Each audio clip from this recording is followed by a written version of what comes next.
الحمد للہ وکفا والصلاة والسلام علی عباده الذین اصطفى خصوصا علی افضلهم وخاتم النبیین محمد الامین وعلی آلہ وصحبہ اجمعین اما بعد فقد قال اللہ تبارک وتعالی كما ورد في سورة الروم اعوذ باللہ من الشیطان الرجیم بسم اللہ الرحمن الرحیم الف لام میم غلبت الروم في ادنى الارض وهم من بعد غلبهم سيغلبون في بضع سنين لله الامر من قبل ومن بعد ويومئذ يفرح المؤمنون بنصر الله ينصر من يشاء وهو العزيز الرحيم وعد الله لا يخلف الله وعده ولكن اکثر الناس لا يعلمون صدق الله العظيم رب اشرح لي صدري ويسر لي امري واحلل عقدة من لساني يفقهوا قولي اللهم ربنا الهمنا رشدنا واعذنا من شرور انفسنا اللهم ارنا الحق حقا وارزقنا اتباعه وارنا الباطل باطلا وارزقنا اجتنابه اللهم نور قلوبنا بالایمان واشرح صدورنا للاسلام ووفقنا لما تحب وترضى آمین یا رب العالمین۔ یہ کہنے کی ضرورت نہیں ہے کہ قرآن حکیم کوئی تاریخ کی کتاب نہیں ہے، یہ کتاب ہدایت ہے۔ اس کا اصل موضوع ہے انسان کی رہنمائی۔ اس رہنمائی میں ذہنی اور فکری رہنمائی بھی شامل ہے، عملی رہنمائی بھی شامل ہے۔ پھر عملی رہنمائی میں انفرادی سطح پر بھی، اجتماعی سطح پر بھی، لیکن یہ مختلف گوشے ہیں ہدایت کے، رہنمائی کے۔ باقی جتنے علوم ہیں وہ چاہے وہ فزیکل سائنسز کا دائرہ ہو اور چاہے سوشل سائنسز کا دائرہ ہو۔ سوشل سائنسز کا ظاہر بات ہے کہ معاملہ زیر بحث آیا ہے، اس لیے کہ اس کا تعلق انسان کی عملی زندگی سے ہے، معاشیات ہیں، سیاسیات ہیں، معاشرتی مسائل ہیں، تو یہ تو ہدایت کے موضوعات ہیں اور انہی سے پھر سوشل سائنسز میں بحث ہوتی ہے۔ جہاں تک فزیکل سائنسز کا تعلق ہے وہ بنیادی طور پر قرآن کا موضوع نہیں ہے، لیکن کہیں کہیں فینومینا آف دی نیچر کا جو حوالہ آیا ہے تو ظاہر بات ہے کہ وہ حوالہ غلط تو نہیں ہو سکتا، اللہ کا کلام ہے۔ بہرحال اس وقت کہنے کی بات یہ ہے کہ قرآن مجید کتاب ہدایت ہے، یہ تاریخ کی کتاب نہیں ہے۔ یہاں تک کہ انبیاء اور رسل اور ان کی قوموں کے جو حالات قرآن میں بیان ہوئے ہیں، کہا جا سکتا ہے یہ تاریخ ہے۔ حضرت نوح علیہ السلام، حضرت ہود علیہ السلام، حضرت ابراہیم علیہ السلام، ان کے حالات و واقعات یقیناً تاریخ کا جز ہیں۔ لیکن یہ نوٹ کیجئے کہ قرآن حکیم میں ایک تو یہ کہ بہت سے انبیاء اور رسل کے واقعات کا تذکرہ بار بار آیا ہے، تکرار کے ساتھ، اعادے کے ساتھ، اگرچہ اس میں تکرار محض نہیں ہے، سیاق و سباق کا فرق ہوتا ہے کہ کس جگہ پر کیا مسئلہ زیر بحث ہے، تو مختلف جو انبیاء اور رسولوں کی تاریخ ہے ان کے بھی اس پہلو کو وہاں لے آیا جائے گا جو خاص اس سیاق و سباق سے متعلق ہو۔ لیکن دوسری بات یہ کہ وہ بھی تاریخی ترتیب کے ساتھ قرآن میں بیان نہیں ہوئے۔ اس کے لیے ہمیں تورات جو ہے وہ مدد دیتی ہے کہ تورات میں جو بھی تاریخ آئی ہے انبیاء کی وہ ایک ترتیب کے ساتھ آئی ہے، تاریخی اس کے اندر ترتیب موجود ہے۔ قرآن مجید میں وہ تاریخی ترتیب نہیں ہے۔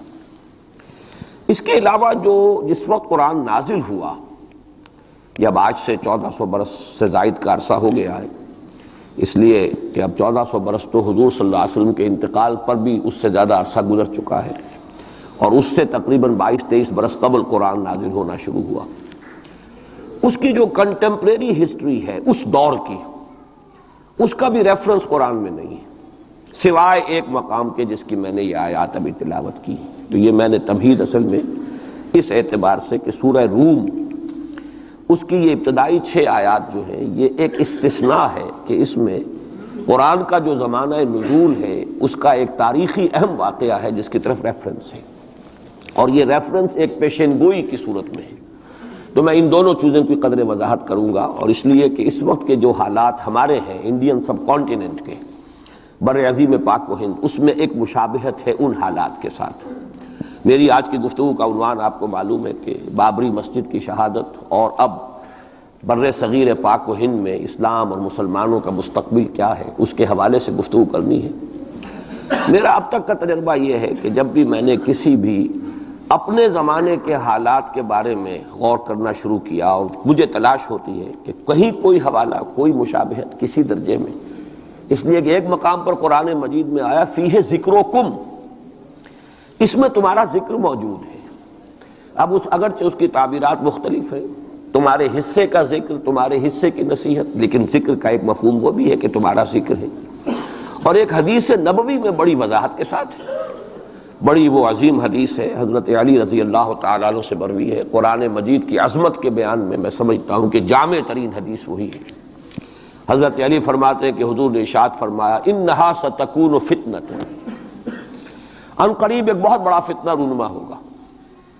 تو حضرت علی فرماتے ہیں کہ اس پر میں نے سوال کیا، قلت مل مخرج منہا یا رسول اللہ، اے اللہ کے رسول یہ بتائیے کہ اس فتنے سے نکلنے کا راستہ کون سا ہوگا۔ یہ بہت اہم نکتہ ہے کہ یہاں حضرت علی نے یہ نہیں پوچھا، اگر ہم ہوتے تو ہم تو سقراط اور مقراط ہیں نا، تو ہمارا تو معاملہ ہوتا ہے معلومات اور علمیات سے متعلق، ہم پوچھتے کب ہوگا، کیوں ہوگا، کدھر سے ہوگا، کیا ہوگا۔ یہ سارے سوالات جو ہیں کہ وہ فتنہ کب ہوگا، کدھر سے آئے گا، کیوں آئے گا، کیسے آئے گا، کیا اس کے حالات ہوں گے، کیا تفاصیل ہوں گی، یہ سب در حقیقت صرف پہلے ہی انداز ٹھیک تھا۔ یہ ساری چیزیں جو ہیں ان کا تعلق ہے معلومات سے۔ عملی مسئلہ کیا ہوتا ہے، اس سے نکلنے کا راستہ کون سا ہوگا۔ لہٰذا حضرت علی نے یہ نہیں پوچھا فتنہ کب ہوگا، کدھر سے ہوگا، کیوں ہوگا، کیسے ہوگا، بلکہ جو عملی اعتبار سے اہم سوال تھا مل مخرج منہا یا رسول اللہ، اے اللہ کے رسول یہ بتائیے اس سے نکلنے کا راستہ کون سا ہوگا۔ مخرج آپ دیکھتے ہوں گے آج کل ہوائی جہازوں میں بھی لکھا ہوتا ہے، ایگزٹ جو ہوتا ہے، ایمرجنسی ایگزٹ، مخرج، نکلنے کا راستہ۔ تو حضور نے فرمایا کتاب اللہ، اس فتنے سے نکلنے کا راستہ اللہ کی کتاب ہے۔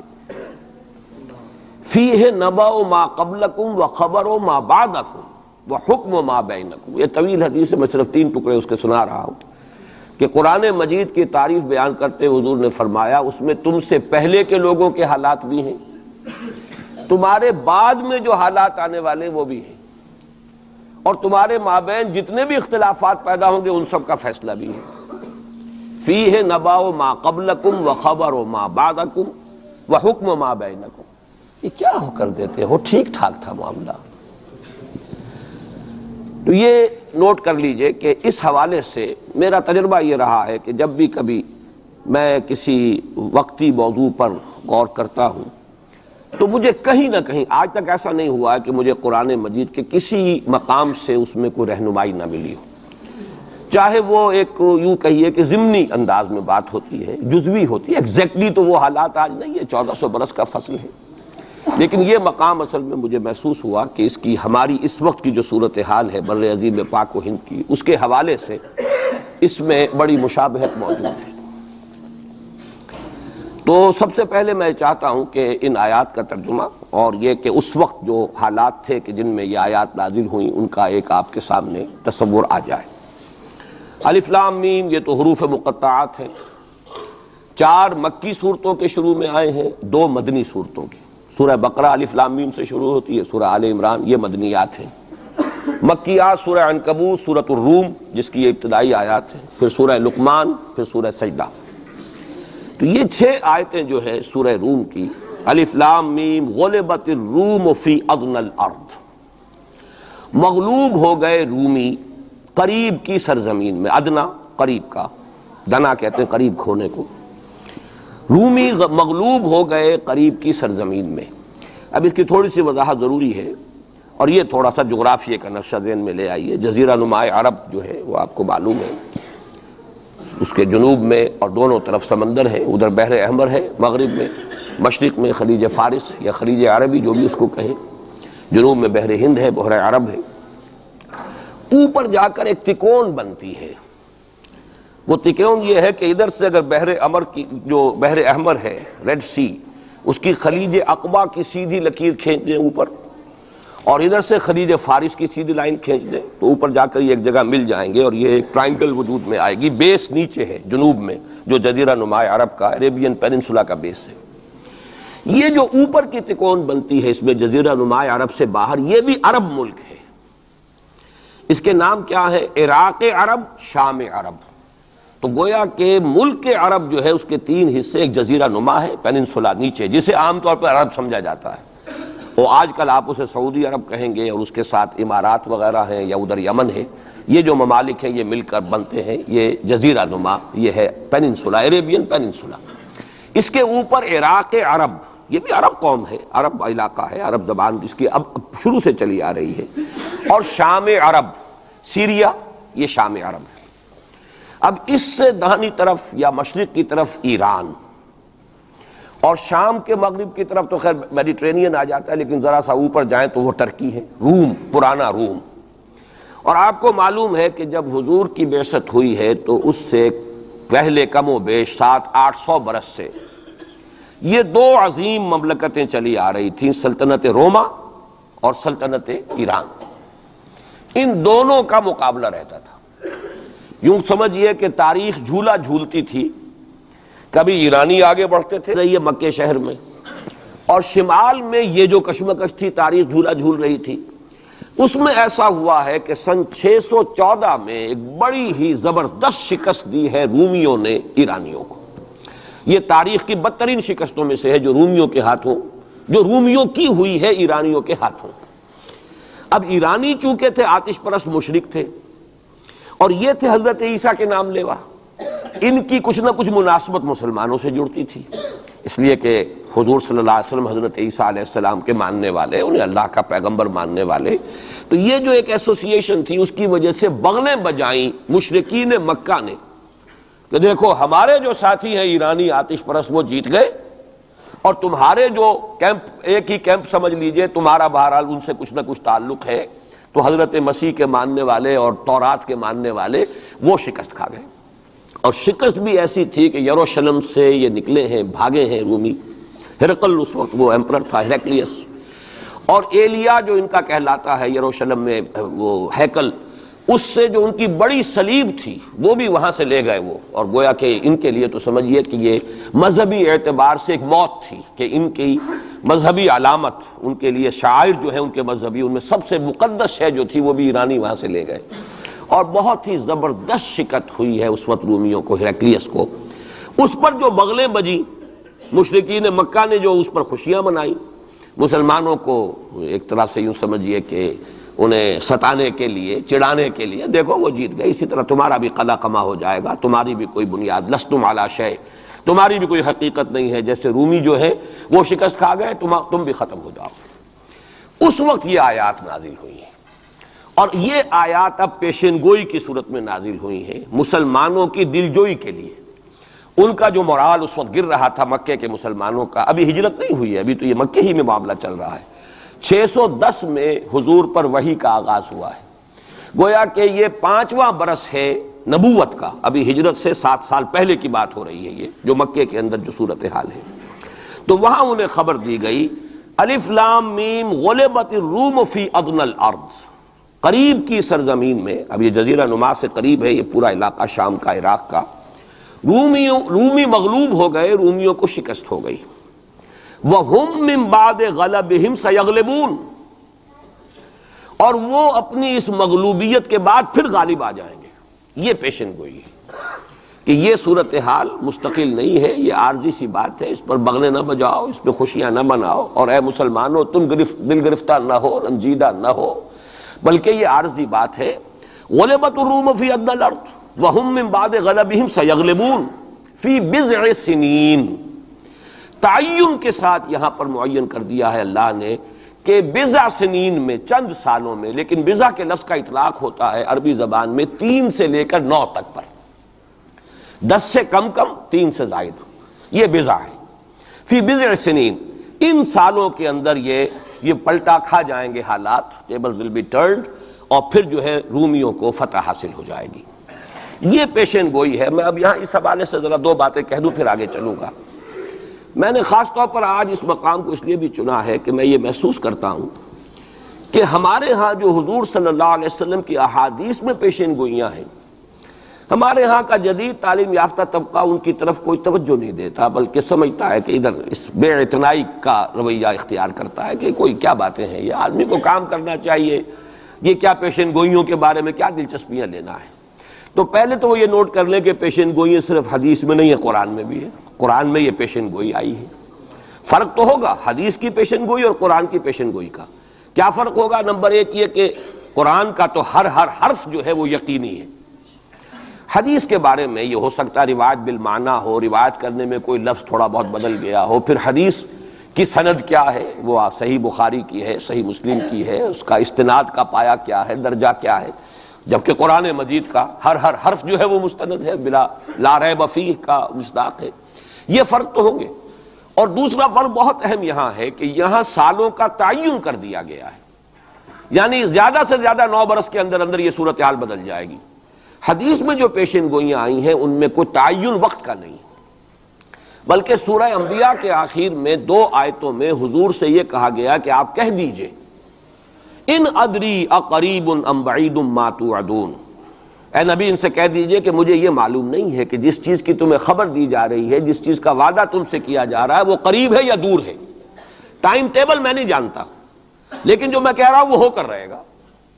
وَإِنْ أَدْرِي لَعَلَّهُ فِتْنَةٌ لَكُمْ وَمَتَاعٌ إِلَىٰ حِينٍ، اور اسی صورت میں پھر آگے چل کر ایک آیت کے بعد یہ ہے، اور یہ بھی کہہ دیجئے ہو سکتا ہے لعلہ شاید کہ یہ ابھی تمہارے لیے کچھ اور موقع تمہیں مل جائے، آزمائش تمہیں کا موقع مل جائے، اللہ تعالیٰ تمہیں کچھ بریدنگ سپیس دے دے تاکہ تم اس میں اپنی اصلاح کر سکو، تو گویا کہ آزمائش کی ایک مہلت اور مل جائے تمہیں، یہ ہو سکتا ہے۔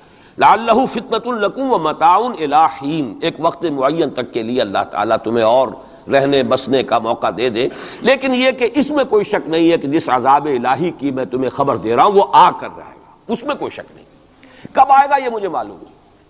اسی کی ایک مثال اور بھی ہے، نوٹ کر لیجئے، جب حضور نے خواب دیکھا، اور نبی کا خواب بھی وہی ہوتا ہے کہ ہم عمرہ کر رہے ہیں، حضور نے صحابہ کو حکم دے دیا۔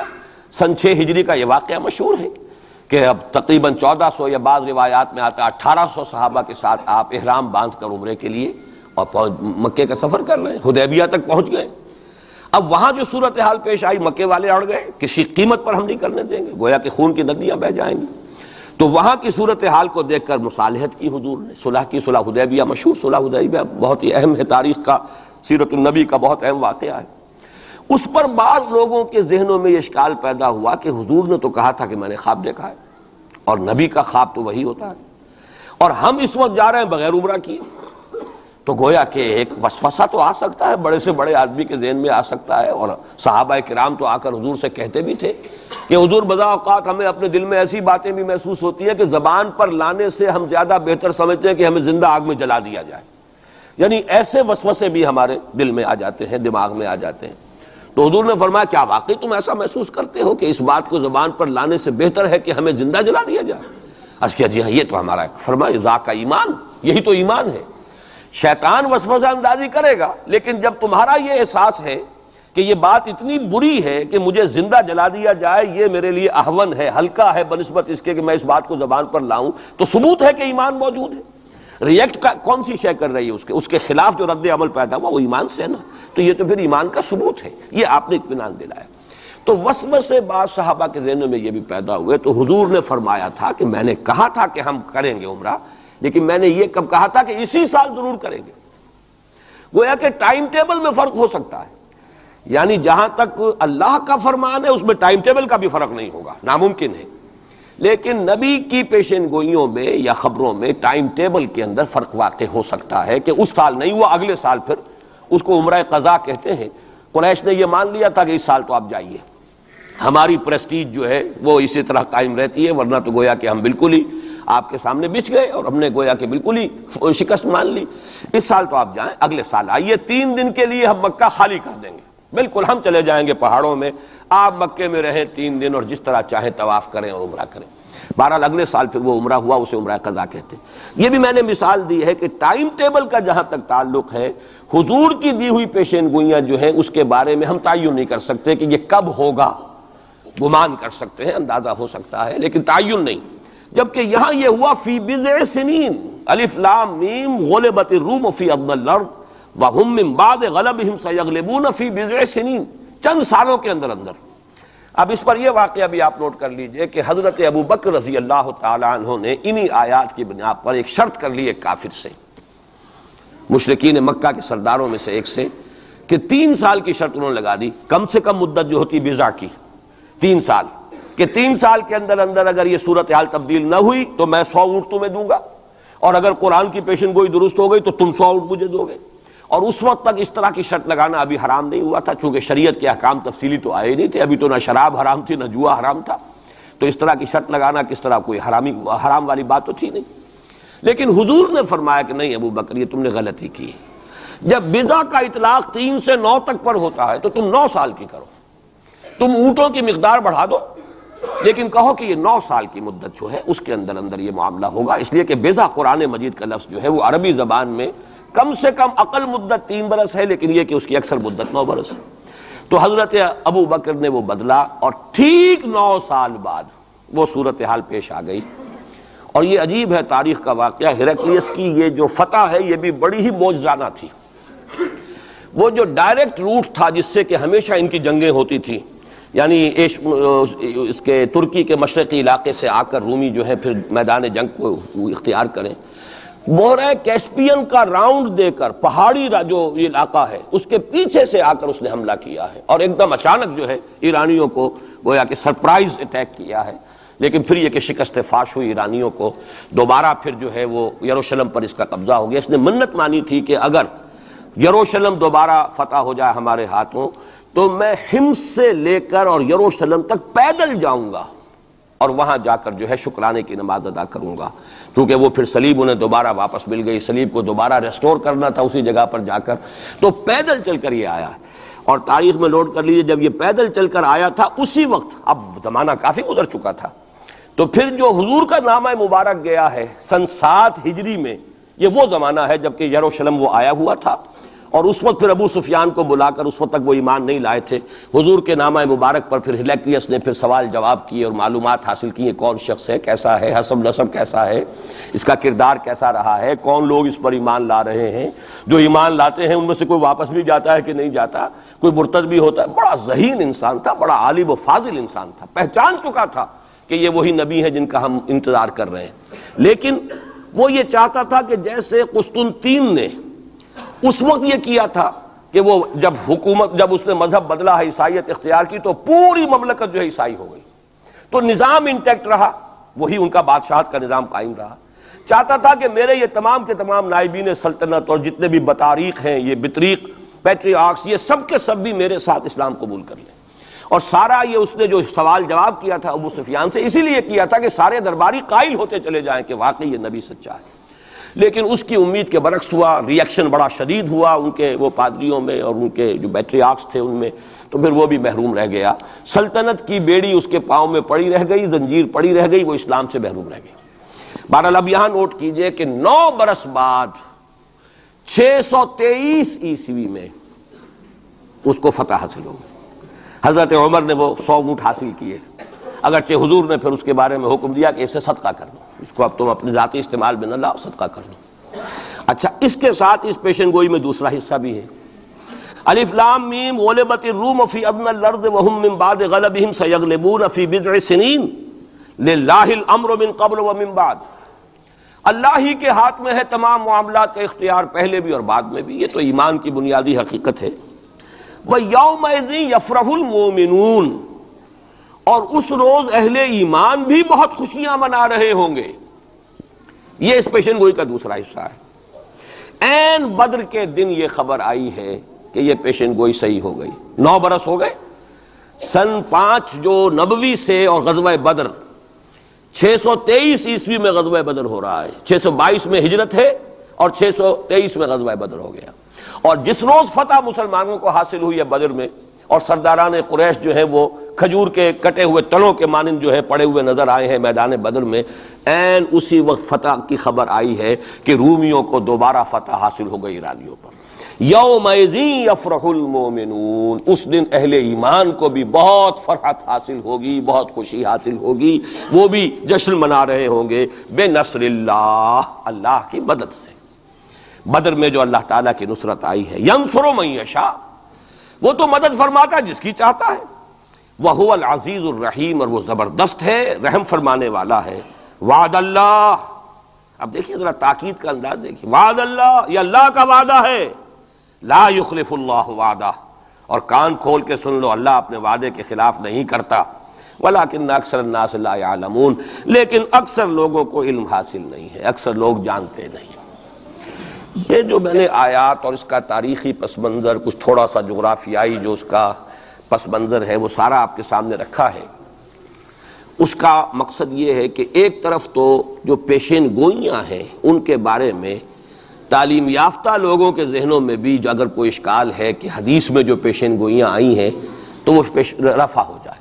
ہمارے نزدیک قرآن اور حدیث میں کوئی فرق نہیں، قرآن بھی ہمیں محمد کے ذریعے ملا صلی اللہ علیہ وسلم، مجھ پر تو نازل نہیں ہوا، کسی اور پر نازل نہیں ہوا، ابو بکر پر نازل نہیں ہوا، نازل تو محمد پر ہوا صلی اللہ علیہ وسلم، وہ بھی آپ کی زبان مبارک سے ہمیں عطا ہوا ہے، آپ سے لیا ہے صحابہ نے، صحابہ سے تابعین نے، تابعین سے تبع تابعین نے، اور اس کے لیے ریٹن ورڈ ذریعہ نہیں بنا ہے، اصل جو ہے یہ اسپوکن، زبان سے زبان، اور اصل شے آج بھی جو ہے وہ قرات ہے قرآن کی، قرات اور قرات کا فن جو ہے یہ ہے اصل اس کے لیے حجت۔ یہ لکھنے کا معاملہ جو ہے وہ بھی تھا، اس کے بعد حضرت ابو بکر کے زمانے میں اس کو ایک کتاب کی شکل میں بھی جمع کر دیا، پھر حضرت عثمان نے اس کو ایک رسم الخط پر بھی تمام امت کو جمع کر دیا، یہ بھی بڑی قیمتی چیزیں ہیں۔ لیکن اصل جو ہے میڈیم قرآن مجید کا منتقل ہونا کہ قلب محمد پر نازل کیا جبرائیل نے، انہ نزلہ علی قلبک، پھر لسان محمد سے صلی اللہ علیہ وسلم حاصل ہوا صحابہ کو، پھر صحابہ کی زبانوں سے، پھر یہ تابعین کو، تبع تابعین کو، تو یہ منتقل ہوتا آ رہا ہے۔ اور ہمارے ہاں جو فن قرات ہے اس میں باقاعدہ سند ہوتی ہے، جیسے فن حدیث میں سند ہے، آپ کس سے پڑھ رہے ہیں، اس نے کس سے پڑھی، اس نے کس سے پڑھی، سند چلے گی۔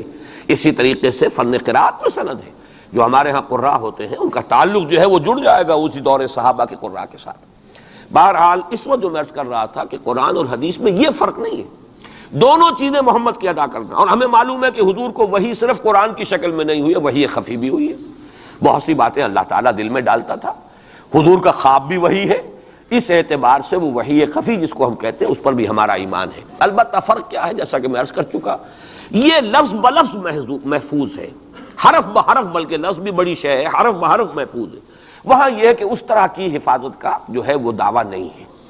نمبر دو یہ کہ یہاں جو شے ہے وہ اپنے ٹائم ٹیبل کے حوالے سے بھی قطعی ہوگی، وہاں یہ ہے کہ ٹائم ٹیبل کا ہم تعین نہیں کر سکتے، جبکہ قرآن مجید ہی کی دو آیات آپ کو محکم سنا چکا ہوں، ان ادری اقریب ام بعید ما توعدون، نبی کہہ دیجیے مجھے نہیں معلوم جو کچھ تم سے وعدہ کیا جا رہا ہے وہ قریب ہے یا دور ہے، وَإِنْ أَدْرِي لَعَلَّهُ فِتْنَةٌ لَكُمْ وَمَتَاعٌ إِلَىٰ حِينٍ، اور میں نہیں جانتا، ہو سکتا ہے کہ ابھی تمہیں اللہ ایک مہلت اور دے دے، اور ابھی تمہیں اور رہنے بسنے کا موقع دے دے، تاکہ تمہیں ایک مہلت آزمائش مزید مل جائے۔ اب جو میں ذرا صرف حوالہ دوں گا، اس وقت تفصیل میں جانے کا موقع نہیں ہے، اس لیے کہ گزشتہ سال اس پہ تفصیل سے کئی جمعوں میں یہاں گفتگو کر چکا ہوں۔ قرب قیامت کی جو پیشین گوئیاں محمد الرسول اللہ صلی اللہ علیہ وسلم نے ہمیں دی ہیں، ان کو نوٹ کر لیجئے کہ وہ دو قسم کی ہیں۔ ایک تو خاص خرق عادت واقعات جو قرب قیامت سے زمانے میں ہوں گے، سورج کا مغرب سے نکلنا اور اسی طرح کی دوسری اور علامات ہیں۔ ایک تو وہ علامات ہیں جن کو ہم کہتے ہیں علامات قیامت، اس میں پوری کتابیں لکھی گئی ہیں، غالباً شاہ رفیع الدین رحمۃ اللہ علیہ دہلوی جو ہیں ان کی پوری کتاب اس کے اوپر موجود ہے، اس لیے کہ احادیث میں اس کی بڑی جو واضح نشانیاں ہیں وہ دی گئی۔ ایک یہ ہے کہ قیامت سے متصلاً قریب کے زمانے کے کچھ تاریخی واقعات کا تذکرہ ہے۔ یہ ہیں دو چیزیں کہ جن کو میں نے کافی پچھلے دنوں یہاں بیان کیا ہے، اس وقت میں صرف اس کا حوالہ دینا چاہتا ہوں، اور وہ حوالہ کیا ہے؟ پہلی بات یہ ہے کہ احادیث نبویہ سے صراحت کے ساتھ ثابت ہے کہ قیامت سے قبل پورے کرۂ ارضی پر اللہ کا دین اسی طرح غالب ہوگا جیسے کہ حضور کے دست مبارک سے آپ کی اپنی حیات طیبہ کے دوران جزیرہ نما عرب میں غالب ہو گیا تھا۔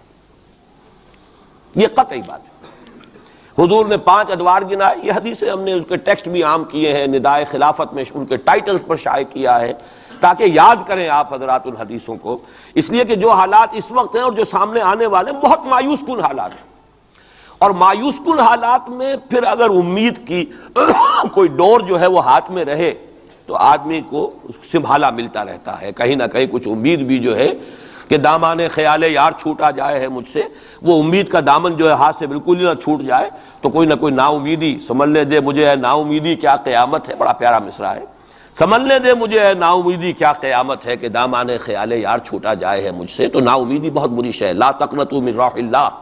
اس اعتبار سے جو حالات امیڈیٹلی اس وقت سامنے ہیں اور جو آ رہے ہیں وہ نہایت مایوس کن، نہایت تکلیف دہ، ان میں ضرورت ہے کہ یہ جو ہمارے لیے کچھ امید افزا خبریں اور پیشن گوئیاں ہیں ان کو بڑے پیمانے پر عام کیا جائے، تاکہ لوگ جو ہیں اس کے حوالے سے اپنے حوصلوں کو، اپنے امنگوں کو، ولولوں کو کچھ برقرار رکھ سکیں اور ان میں کچھ کام کرنے کا جذبہ، اس لیے کہ ایسے لوگ کم ہوتے ہیں اور اللہ تعالیٰ سے دعا کرتا ہوں کہ اللہ تعالیٰ مجھے ان میں شامل کر دے، آپ کو بھی شامل کرے۔ ایک ایسے لوگ ہوتے ہیں کم کہ جو بالکل حالات سے اپنا تعلق منقطع کر کے، مائنس ہے یا پلس ہے اور پازیٹیو ہے یا نیگیٹو ہے، اس سے بالکل منقطع کر کے اپنے احساس فرض کے تحت کام کرے، میرا تو فرض ہے مجھے کرنا ہے، بات ختم ہو گئی۔ کیا حالات ہیں، کیا امیدیں ہیں، کیا کیلکولیشنز ہیں، کیلکولیٹنگ مائنڈ سے انہیں کوئی سروکار نہیں ہوتا، ہمیں اس سے بحث نہیں، کوئی نتیجہ نکل رہا ہے یا نہیں نکل رہا یا نکل سکتا ہے یا نہیں نکل سکتا، کوئی امید ہے یا نہیں ہے۔ حضرت نوح علیہ السلام 950 برس تک دعوت دیے چلے جا رہے ہیں، کون سی امید تھی؟ آخری وقت تک کوئی امید بر نہیں آئی، کوئی امید تھی نہیں، 950 برس کوئی تصور ہم نہیں کر سکتے دعوت دے رہے، اس لیے کہ فرض ہے، آپ کے ذمہ ہے، آپ کو تو پہنچانا ہے۔ یا ایھا الرسول بلغ ما انزل الیک من ربک فإن لم تفعل فما بلغت رسالہ، اے رسول پہنچاتے رہو جو کچھ کے نازل کیا جا رہا ہے تم پر تمہارے رب کی طرف سے، تمہیں تو کرنا ہے، نتیجہ نکلے نہ نکلے، کو مانے نہ مانے، حالات بہتر ہوں یا اور بدتر ہو، اس سے بالکل لا تعلق۔ اس کو ہندی فلسفے میں ڈیٹیچمنٹ کہتے ہیں، اپنے آپ کو ایکشن جو ہے، ایکشن آدمی کر رہا ہے اپنے فرض کے تحت، اپنے آپ کو ڈیٹیچ کر لیجئے اس کے نتیجے سے، نتیجہ کو اچھا بھی نکلے تو خوشی بھی نہیں ہونی چاہیے، نتیجہ اگر کوئی برا نکلا تو افسوس بھی نہیں ہونا، یہ کوئی انتہا ہے، تھیوریٹیکل بات ہے۔ انسانی سطح پر تو یہی ہوگا کہ اچھا نتیجہ نکل رہا ہے تو کچھ نہ کچھ خوشی ہوتی ہے، فرحت ہوتی ہے، اطمینان ہوتا ہے، اور اگر کچھ دوسری صورت ہے تو پھر کچھ نہ کچھ رنج ہوتا ہے، افسوس ہوتا ہے۔ قرآن خود کہتا ہے فَلَعَلَّكَ بَاخِعٌ نَفْسَكَ أَلَّا يَكُونُوا مُؤْمِنِينَ، اے نبی کیا آپ اپنے آپ کو صدمے سے ہلاک کر لیں گے کہ یہ ایمان نہیں لا رہے؟ تو یہ صدمہ ہونا، رنج ہونا، دکھ ہونا، افسوس ہونا، یہ اپنی جگہ پر ہے۔ یا اگر کہیں کوئی کامیابی ہو جائے، حضرت عمر کے ایمان لانے کی خبر آئی تو حضور نے بھی نعرہ تکبیر بلند کیا، اب یہ ایک فوری تاثر ہے، ہونا چاہیے۔ آپ کو کسی چونٹی نے کاٹا ہے کہیں سے تو فوراً ہاتھ آپ کا جو ہے وہ جنبش کھائے گا، یہ ریفلیکس ایکشن ہے، یہ ہوگا۔ لیکن ہندو فلسفی میں تو یہاں تک ہے کہ ڈیٹیچ کر لو اپنے آپ کو اس درجے کہ آپ کا اپنے ایکشن کے ساتھ، action for the sake of action, یا یوں کہیے کہ وہ اپنے مقصد کے تحت جو ہے آپ کام کر رہے ہیں، باقی یہ کہ کیا نتیجہ نکلتا ہے نہیں نکلتا ہے، امید افزا ہے یا مایوس کو بالکل چھوڑ دیجیے۔ بہرحال اس کی ضرورت ہے، لیکن ایسے لوگ جیسا کہ میں نے عرض کیا ہوتے کم، اکثریت لوگوں کی ایسی ہوگی کہ جو کچھ نظر آتا ہو تو کچھ کام کرتے ہیں، کچھ حوصلہ بڑھتا ہے، پھر کچھ اور ہمت جو ہے بنتی ہے۔ اس حوالے سے میں کہتا ہوں کہ چونکہ جو موجودہ حالات ہیں اور مستقبل قریب میں جو حالات آ رہے ہیں وہ سخت مایوس کن ہیں، انہی کا بعد میں تذکرہ کروں گا۔ لیکن اس وقت جو ہے اگر ہم ان حدیثوں کو سامنے رکھیں گے کہ پہلی بات یہ کہ اس دنیا پر پورے کرۂ ارضی پر دین کا غلبہ ہو کر رہے گا، دین حق اسی طرح نافذ ہوگا جیسے کہ حضور کے ہاتھوں نافذ ہوا ہے جزیرہ نما عرب۔ اور یہ جو گلوبل ڈومینیشن ہے اسلام کی، یہ ایک تو اس سے بھی ثابت ہے کہ 3 مرتبہ قرآن میں فرمایا گیا هو الذی ارسل رسولہ بالہدی ودین الحق لیظہرہ علی الدین کلہ۔ حضور کا مقصد بعثت ایکسکلوسیو شان ہے، یہ صرف آپ کی ہے، کسی اور نبی اور رسول کی نہیں ہے، کہ قرآن کہتا ہے غلبہ دین کے لیے بھیجا ہم نے، صرف تبلیغ کے لیے نہیں بھیجا۔ باقی تمام انبیاء صرف تبلیغ کے لیے آئے، تبلیغ، تذکیر، تبشیر، تذکیر، نصیحت، جو بھی کہیں، تعلیم، تزکیہ، لیکن غلبہ دین کا لفظ صرف محمد الرسول اللہ صلی اللہ علیہ وسلم کے بارے میں آیا اور 3 مرتبہ آیا، کسی اور نبی کے لیے 1 مرتبہ بھی نہیں آیا۔ اور دوسری بات یہ بھی قرآن کے محکمات میں سے ہے کہ وَمَا أَرْسَلْنَاكَ إِلَّا كَافَّةً لِلنَّاسِ بَشِيرًا وَنَذِيرًا، ہم نے نہیں بھیجا ہے محمد آپ کو مگر تمام نوع انسانی کے لیے، پوری نوع انسانی کی۔ گویا کہ پورے عالم انسانیت پر غلبہ دین ہوگا تو بعثت محمدی کی تکمیل ہوگی. پورے عالم جب بھیجا گیا پورے عالم انسانی کے لیے، اس اعتبار سے بھی صغرا کبرا جوڑیے تو اس کا نتیجہ نکلتا ہے. باقی یہ کہ حضور نے وضاحت کے ساتھ وہ احادیث جو ہیں جیسے میں نے عرض کیا، میں نے بارہا آپ کو سنائی ہیں. حضور نے 5 دور گنوائے ہیں: دور نبوت، دور خلافت علی منہاج النبوہ، حدیث کا ٹیکسٹ میں بیان نہیں کر رہا وقت کی کمی کی وجہ سے. پھر دور ایسی ملوکیت کا جو کٹ کھنی ہوگی، ظالم، کاٹ کھانے والی. پھر دور ایسی ملوکیت کا جو جبری ہوگی.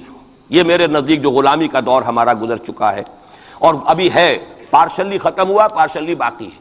براہ راست جو ہے ویسٹرن امپیریلسٹ پاورز جو ہیں وہ یہاں سے چلی گئی ہیں، ان کی فوجیں اب موجود نہیں ہیں ہمارے ہاں، لیکن یہ کہ ان کی تہذیب، ان کا تمدن، ان کا فکر، ان کے نظریات، ان کے فلسفے، ان کی سوچ، ان کا طرز بود و باش، انہی کا لباس، انہی کی صفت، یہ سب کچھ موجود ہے. اور ٹیکنالوجی میں، علم میں اور معاشیات میں ہم بالکل بھکاریوں کی طرح ان کے سامنے ہاتھ پھیلانے پر مجبور ہیں. تو وہ ختم نہیں ہوا چوتھا دور، بلکہ در حقیقت یہ کہ انٹرم پیریڈ ہے چوتھے اور 5ویں کے درمیان. اور 5واں آپ نے فرمایا ثم تکون خلافت علی منہاج النبوہ، پھر 5واں دور آئے گا خلافت علی منہاج النبوہ کا. اور اس وقت گویا کہ پوری جو یہ عالم انسانیت ہے یہ اس چوتھے اور 5ویں دور کے درمیان میں ہے. یہ ایک درمیان کا عرصہ ہے، نو مینز لینڈ کہہ لیجئے اس کو، یا یہ کہ برزخی یہ دور ہے. وہ جو دور تھا امپیریلزم کا، مغربی امپیریلزم، غیر مسلموں کی ہم پر حکومت، ملکن جبرین، اور وہ خلافت علی منہاج النبوہ. پھر وہ 2 حدیثیں حضرت ثوبان رضی اللہ تعالی عنہ سے جو کہ مسلم شریف میں مروی ہے کہ مجھے اللہ تعالیٰ نے ساری زمین سکیڑ کر دکھا دی، یہاں تک کہ میں نے اس کے سارے مشرق دیکھ لیے، سارے مغرب دیکھ لیے. وَإِنَّ أُمَّتِي سَيَبْلُغُ مُلْكُهَا مَا زُوِيَ لِي مِنْهَا، اور سن لو کہ میری امت کی حکومت ان تمام علاقوں پر قائم ہو کر رہے گی جو مجھے سکیڑ کر دکھا دیے گئے. اب اس کے بعد مجھے تو کوئی شک ہے نہیں، صحیح ہے میں سے ہے روایت، صحیح مسلم. بعض حضرات کے نزدیک تو صحیح مسلم کا درجہ صحیح بخاری سے بھی بلند ہے، لیکن یہ کہ اکثر و بیشتر جو ہے ٹاپ پر صحیح ہیں جنہیں ہم کہتے ہیں صحیح بخاری، صحیح مسلم، یہ حدیث کے مجموعے میں سب سے اوپر ہے. اچھا، دوسری حدیث حضرت مقداد ابن اسود سے، لا يبقى على الارض بیت وبر ولا مدر الا ادخل اللہ فیہ کلمۃ الاسلام. اللہ تعالیٰ اس روح ارضی پر ایک گھر نہیں چھوڑے گا، نہ اینٹ گارے کا بنا ہوا گھر، نہ کوئی کمبلوں کا بنا ہوا خیمہ جس میں اسلام کو داخل نہ کر دے. البتہ اسلام کا داخلہ 2 طریقوں سے ہوگا، بعز عزیز اور ذل ذلیل. یا تو گھر والا اور خیمے والا اسلام قبول کر لے گا تو اسلام کے اعزاز کے ساتھ اس کا بھی اعزاز ہو گیا. وَلِلَّهِ الْعِزَّةُ وَلِرَسُولِهِ وَلِلْمُؤْمِنِينَ، عزت تو ہے اللہ کے لیے، اس کے رسول کے لیے، اہل ایمان کے لیے. گھر والا بھی اس کا اعزاز ہوا، اس کے گھر میں اسلام داخل ہوا اس کے اعزاز کے ساتھ. اگر نہیں قبول کرے گا تو نیچے ہو کر رہنا پڑے گا. یؤتُ الجزیۃ عن یدٍ وَهُمْ صاغرون، چھوٹے ہو کر جزیہ پیش کرنا ہوگا. تو گویا کہ اسلام تو اس کے گھر میں بھی داخل ہو گیا، لیکن وہ بدبخت اعزاز اسلام سے خود محروم رہا.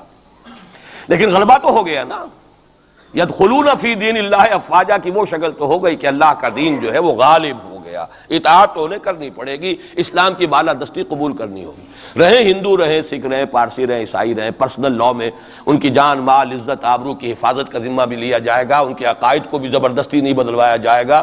ان کے مندروں، گردواروں اور کلیساؤں اور سلوتاس جو ہیں سینیگاگز، ان کی حفاظت کی جائے گی، لیکن بالادستی اسلام کی. یہ ہے مسند احمد ابن حنبل کی روایت ہے حضرت مقداد ابن اسود سے. تو پہلی بات تو یہ ہے کہ یہ یقین، کم سے کم مجھے تو اس کا یقین حاصل ہے الحمدللہ، اور میں چاہتا ہوں کہ ہر شخص، ہر مسلمان کے دل میں یقین پیدا ہو. لیکن اس سے پہلے ایک اور دور ہے. وہ دور ہے کہ جس کو ہمارے اس زمانے میں آ کر 2 طبقوں نے اس کے بارے میں اتنی غلط فہمیاں پیدا کی ہیں، اور اکثر ہمارے پڑھے لکھے بزوں میں خیش راسخ العقیدہ مسلمانوں کے اندر بھی دلوں میں نقب لگی ہوئی ہے.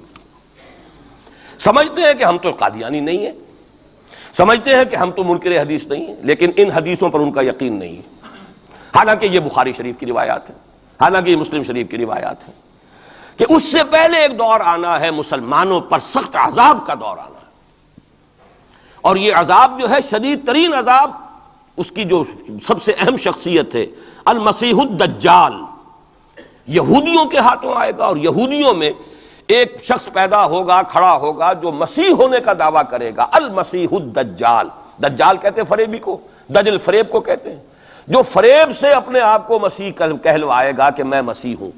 اس کی وجہ کیا ہے کہ یہودیوں کے ہاں یہ روایت موجود تھی کہ ہمارا ایک سیویئر آئے گا، ہمارا ایک نجات دہندہ آئے گا جو ہمیں پھر دنیا کے اندر غلبہ دلوائے گا اور ہماری جو پرومسڈ لینڈ ہے وہ پوری کی پوری ہمیں دلوا دے گا.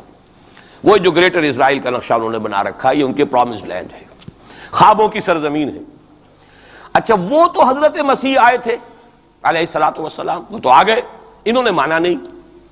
جب مانا نہیں، انہیں تو مرتد قرار دیا، جادوگر قرار دیا، بازیگر قرار دیا، واجب القتل قرار دیا، اور اپنے بس پڑتے تو سولی پر چڑھائی دیا. وہ تو اللہ نے جو کیا وہ ایک علیحدہ مسئلہ ہے.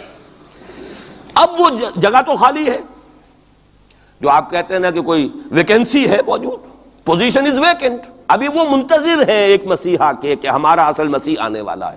وہ ان کا کوئی لیڈر کھڑا ہوگا جو اس دعوے کے ساتھ کھڑا ہوگا کہ اب میں اس مہم کو شروع کرتا ہوں کہ جس سے وہ جو گریٹر اسرائیل ہے، پوری عظیم تر اسرائیل وجود میں لاؤں گا. دیر کیا لگتی ہے؟ کوئی وزیر اعظم جو بھی ہو اسرائیل کا کھڑا ہو جائے ڈٹ کر کہ ٹھیک ہے وی ڈکلیئر وار، اور ہم تو یہ علاقے اب لے کر رہیں گے. جس کو کہ اس نے بھی کہا ہے، یہ جو اس وقت ہے ریبین جو ہے، اس کے بارے میں خیال یہ ہوا تھا کہ جب یہ وزیر اعظم بنا اسرائیل کا کہ یہ بڑا ماڈریٹ ہے، بہت ایسا ہے ویسا ہے، اور اس نے وہ امریکن سے اپنا وہ 10 بلین کا جو لون لینا چاہتے تھے اس کو اوکے کرانے کے لیے کچھ دنوں کے لیے نئی سیٹلمنٹس کی تعمیر کا کام بھی سسپینڈ کر دیا. تو بڑی امیدیں ہو گئیں، چلو جی ایک پروسیس آف جو پیس ٹاکس شروع ہو جائیں اور یہ ہو جائے. لیکن سب ثابت ہو چکا ہے. اسی زمانے میں وہ گیا اپنے فوجی ہیڈ کوارٹر میں، اور جا کر وہاں پہ اپنے فوجی آفیسرز کی وہ جو اب لوگوں میں تشویش ہو گئی ہوگی کہ ہم کس خواب کو دیکھ رہے ہیں اور یہ شخص کدھر چلنے لگ گیا ہے، تو جا کر کہا اور رپورٹ ہوئی ہے خبر. اس نے کہا یہ نہ سمجھو کہ گریٹر اسرائیل کو میں نے چھوڑ دیا ہے، اس کا نقشہ تو میرے دل پر کندہ ہے اور میں منتظر ہوں وہ وقت آئے کہ ہم وہ گریٹر اسرائیل قائم کریں. کوئی شخص کھڑا ہو جائے گا، اس کے لیے وہ ڈکلیئر کر دے گا، کوئی شکلیں اور کوئی سچویشن ہو سکتی ہے. اور اس اعتبار سے نوٹ کیجئے کہ یہ بابری مسجد کی شہادت کے بارے میں یہ صحیح بات کہی جا رہی ہے کہ یہ در حقیقت ایک فیلر ہے ہنود اور یہود کے جو گٹھ جوڑ ہے. یہ میں آپ کو پہلے بتا چکا ہوں کہ یہ جو وہاں کا ہندو فنڈامنٹلسٹ ہے ہندوستان کا، باقاعدہ وفد گئے اسپین یہ معلوم کرنے کے لیے کہ اسپین میں مسلمانوں کو جو ایکسٹرمینیٹ کیا تھا کس طریقے سے کیا تھا. باقاعدہ یہ تو ریسرچ کرتے ہیں، محنتیں کرتے ہیں اور بہت ہی مستقل مزاجی کے ساتھ کام کرتے ہیں. انہوں نے تو باقاعدہ اس کا بھی جائزہ لیا ہوا ہے. پھر اسرائیل کے ساتھ جو ہم کے کانٹیکٹ ہو رہے ہیں، اور ابھی جو اسرائیل کا وزیر اعظم وہاں پہ آنے والا تھا، وہ وزیر خارجہ غالباً کسی وجہ سے ابھی جو صورت ہو گئی ہے اس کو ملتوی کیا ہے. تو یہ در حقیقت یہ دیکھنا ہے کہ مسلمانوں کے اندر جان ہے تو کتنی. یہ فیلرز پھینکے جایا کرتے ہیں، اندازہ ہو جائے کتنا ری ایکشن ہے. وہ ری ایکشن جتنا کچھ تھا ہو لیا. اور ہمارا ری ایکشن ہونا کیا ہے؟ اس سے پہلے جب مسجد اقصیٰ کے ساتھ جو بھی بے حرمتی ہوئی اور جب یروشلم گیا ہے، کتنا کوئی رونا پیٹنا ایک دفعہ تو پورے عالم اسلام میں ہو گیا تھا. اب کہاں ہے وہ رونا پیٹنا؟ اب تو ریکنسائل کیے بیٹھے. اب تو وہی عرب ممالک ایک ٹیبل پر جا کر میڈرڈ میں تو بیٹھ آئے نا آخر اسرائیل کے ساتھ، اور اب مسلسل گفتگو واشنگٹن میں جو ہے ایک پہلا round, second round, third round, کبھی تو اس کے ساتھ ایک میز پر بیٹھنا گوارا نہیں تھا، اس کو ریکگنائز کرنے کا کوئی سوال نہیں تھا. اب اس کی باتیں بھی ہو رہی. تو معلوم ہوتا ہے کہ یہ سارے جو ہیں حالات یہ کوئی ایسی باتیں نہیں ہیں، کوئی فیری ٹیلز ہوں، یہ کوئی پریوں کی کہانیاں ہوں جو آنے والی ہیں کیسے ہم مان لیں. یہ صحیح عقیدہ اسلامی ہے. از روئے احادیث حضرت مسیح علیہ السلام زندہ آسمان پر اٹھائے گئے، اور وہی حضرت مسیح علیہ السلام دوبارہ آئیں گے، اور یہودیوں کا آخری قلع قمع انہی کے ہاتھوں ہوگا. اور یہ در حقیقت قرآن مجید کا جو فلسفہ ہے انبیاء اور رسل کے بارے میں اس کے عین مطابق ہے. جس قوم کی طرف کوئی رسول بھیج دیا جاتا تھا، وہ قوم جب رد کر دیتی تھی رسول کی دعوت کو، اتمام حجت کر دیا رسول نے، 950 برس تک دعوت دی، قوم نے رد کر دیا. یا حضرت ہود نے کتنے عرصے دعوت دی اس کی وضاحت نہیں ہے، طویل عرصے تک دی، قوم نے رد کر دیا. حضرت صالح نے کتنے عرصے دعوت دی، قوم نے رد کر دیا. پھر کیا ہوتا تھا؟ اس قوم کو ہلاک کر دیا جاتا تھا، ختم کر دیا جاتا تھا، پھر اس کا نام و نشان نہیں چھوڑا جاتا تھا. فَقُطِعَ دَابِرُ الْقَوْمِ الَّذِينَ ظَلَمُوا، جڑ کاٹ دی جاتی تھی اس ظالم قوم کی. لا یرا الا مساکنہم، اب ان کے صرف مسکن نظر آتے تھے، وہ رہنے والے نظر نہیں آتے تھے. چلے جائیے قرطبہ میں دیکھ لیجئے اور غرناطہ میں جا کر محل دیکھ لیجئے الحمرا، لیکن جو لوگ یہاں کبھی آباد تھے ان کا نام و نشان بھی نہیں ہے. یہ تو اب جو آثار قدیمہ ہیں سیریں کر لیجئے جا کر. مسجد قرطبہ بھی ہے، سیر کر لیجئے، وہ تو اقبال کو تو خیر کوئی اجازت بھی مل گئی تھی نماز پڑھنے کی خاص کوئی، ورنہ وہاں پر تو اس کا بھی امکان نہیں ہے، اس کے ہارٹ میں جو ہے وہ چیپل موجود ہے، چرچ موجود ہے۔ بہرحال یہ سارے جو معاملات ہیں جان لیجئے اچھی طریقے سے کہ یہ واقعات جن کی خبریں دی گئی ہیں یہ بالکل اس کے مطابق حالات کا جو ہے نقشہ بیٹھتا چلا جا رہا ہے۔ کوئی یہودی لیڈر کھڑا ہوگا اور وہ مسیح کا دعویٰ کرے گا، میں ہوں مسیح، چاہے وہ خود بھی جانتا ہو کہ میں جھوٹ بول رہا ہوں اور جانتا ہوگا کہ جھوٹ بول رہا ہوں، لیکن یہ کہ تمام یہودیوں کو جمع کرنے کے لیے لازم ہوگا کہ وہ دعویٰ کرے۔ اس لیے کہ اب بھی موجود ہے، جو لوگ جانتے ہیں یہودیوں کو، یہودی اب بھی سپلٹ ہیں، ان میں جو زیادہ مذہبی طبقہ ہے وہ زائنسٹ نہیں ہے بلکہ وہ ان سے اختلاف کرتا ہے۔ زائنزم کی اپنی ایک تحریک تھی، وہ یوں سمجھیے کہ ایک ریشسٹ نیشنلسٹ موومنٹ ہے، وہ ایک نسلی قومیت کے اوپر چلنے والی جو ہے وہ ایک قوم پرستانہ جو ہے تحریک ہے۔ جو مذہبی طبقہ ہے، جو یہودی داڑیاں رکھتے ہیں اور جو لمبے لمبے بال رکھتے ہیں اور کالی ٹوپیاں پہنتے ہیں اور لمبی شیروانیوں ٹائپ جو ہے ان کے لانگ کوٹس ہوتے ہیں، اور یہ وہاں مینہٹن میں بڑے نظر آتے ہیں گھومتے ہوئے اور بہت سرمایہ دار ہیں، اسی لیے نیو یارک کو جو یارک کہا جاتا ہے، وہ یہودی جو ہے وہ ان میں بڑا طبقہ بھی موجود ہے کہ جو اس زائنزم کو اور اسرائیل کو تسلیم نہیں کر رہا۔ تو ظاہر بات ہے کہ ان کے لیے ضرورت ہوگی کہ کوئی مذہبی اپیل آئے، منتظر تو وہ بھی ہے مسیح کے، اب آنا تو نہیں ہے، وہ مسیح جو آئے گا وہ تو آئے گا ان کی ہلاکت کے لیے، اس سے پہلے کوئی کھڑا ہوگا اور اس کو پھر یہ مذہبی یہودی بھی مان لیں گے۔ نتیجہ یہ ہوگا کہ جو بھی پوری دنیا کا یہودی ہے وہ اس ایک علاقے میں آ جائے گا اور وہ اپنے اس گریٹر اسرائیل کے لیے پھر جو وہاں پر جنگ کی بھٹی دہکے گی۔ یہ کتاب الملاحم، اکثر جو حدیث کی کتابیں ان کے آخر میں آ کے کتاب الملاحم کا باب ہے علیحدہ علیحدہ، جس میں کہ اس دور کی خبروں کا جو ہے حضور نے پوری پیشن گوئیاں کی ہیں کہ یہ کچھ ہونا ہے۔ جہاں تک المسیح الدجال کا تعلق ہے اس کے بارے میں تو الفاظ یہ ہیں کہ کوئی نبی اللہ کا ایسا نہیں گزرا کہ جس نے مسیح الدجال کے فتنے سے خود پناہ طلب نہ کی ہو اللہ کی۔ خود حضور کی جو دعائیں ہیں معصورہ، اس میں ہے وَأَعُوذُ بِكَ مِن فِتْنَةِ الْمَسِيحِ الدَّجَّالِ، اے اللہ میں تیری پناہ طلب کرتا ہوں فتنت مسیح الدجال سے۔ وہ فتنہ اب سر پر آیا ہوا ہے، یہ چند سالوں کی بات ہے، اور اکثر و بیشتر کچھ اور حوالوں سے بھی، وہ نوسٹروڈیمس کے حوالے سے ہو یا کسی اور کے حوالے سے ہو، پیشین گوئیاں وغیرہ، دنیا میں اس وقت پوری اس فضا کے اندر جو مذہبی فضا ہے یورپ کی، وہ بھی بہت پریگننٹ ہے اس حوالے سے کہ یہ پیشین گوئیاں اور اس طرح کی خبریں اور اس طرح کی آمد۔ چنانچہ میں کئی مرتبہ کر چکا ہوں کہ آپ کو امریکہ میں بمپرز کے اوپر سٹیکرز ملتے ہیں، مسیح is coming, Jesus is coming, یہ عیسائیوں کا ہے، وہ بھی منتظر ہیں حضرت مسیح کی آمد کے، ہم بھی منتظر ہیں حضرت مسیح کی آمد کے، وہی مانا کہ حضرت مسیح نازل ہوں گے، حضور نے خبر دی ہے، اور آ کر مسلمان کے پیچھے نماز پڑھیں گے، وہ ایک امتی کی حیثیت سے آئیں گے، اب نبی کی حیثیت سے نہیں آئیں گے، بلکہ اپنی امت جو ہے یہود جنہوں نے کہ ان کو انکار کر دیا تھا قبول کرنے سے، ان کو سزا دینے آئیں گے، انہی کی ہلاکت اور بربادی کے لیے آئیں گے، جیسے کہ حضرت نوح کی نگاہوں کے سامنے ان کی قوم ہی نہیں ان کا بیٹا بھی غرق کیا گیا نگاہوں کے سامنے، جس طرح کہ حضرت ہود کی نگاہوں کے سامنے ان کی قوم جو ہے وہ برباد کی گئی۔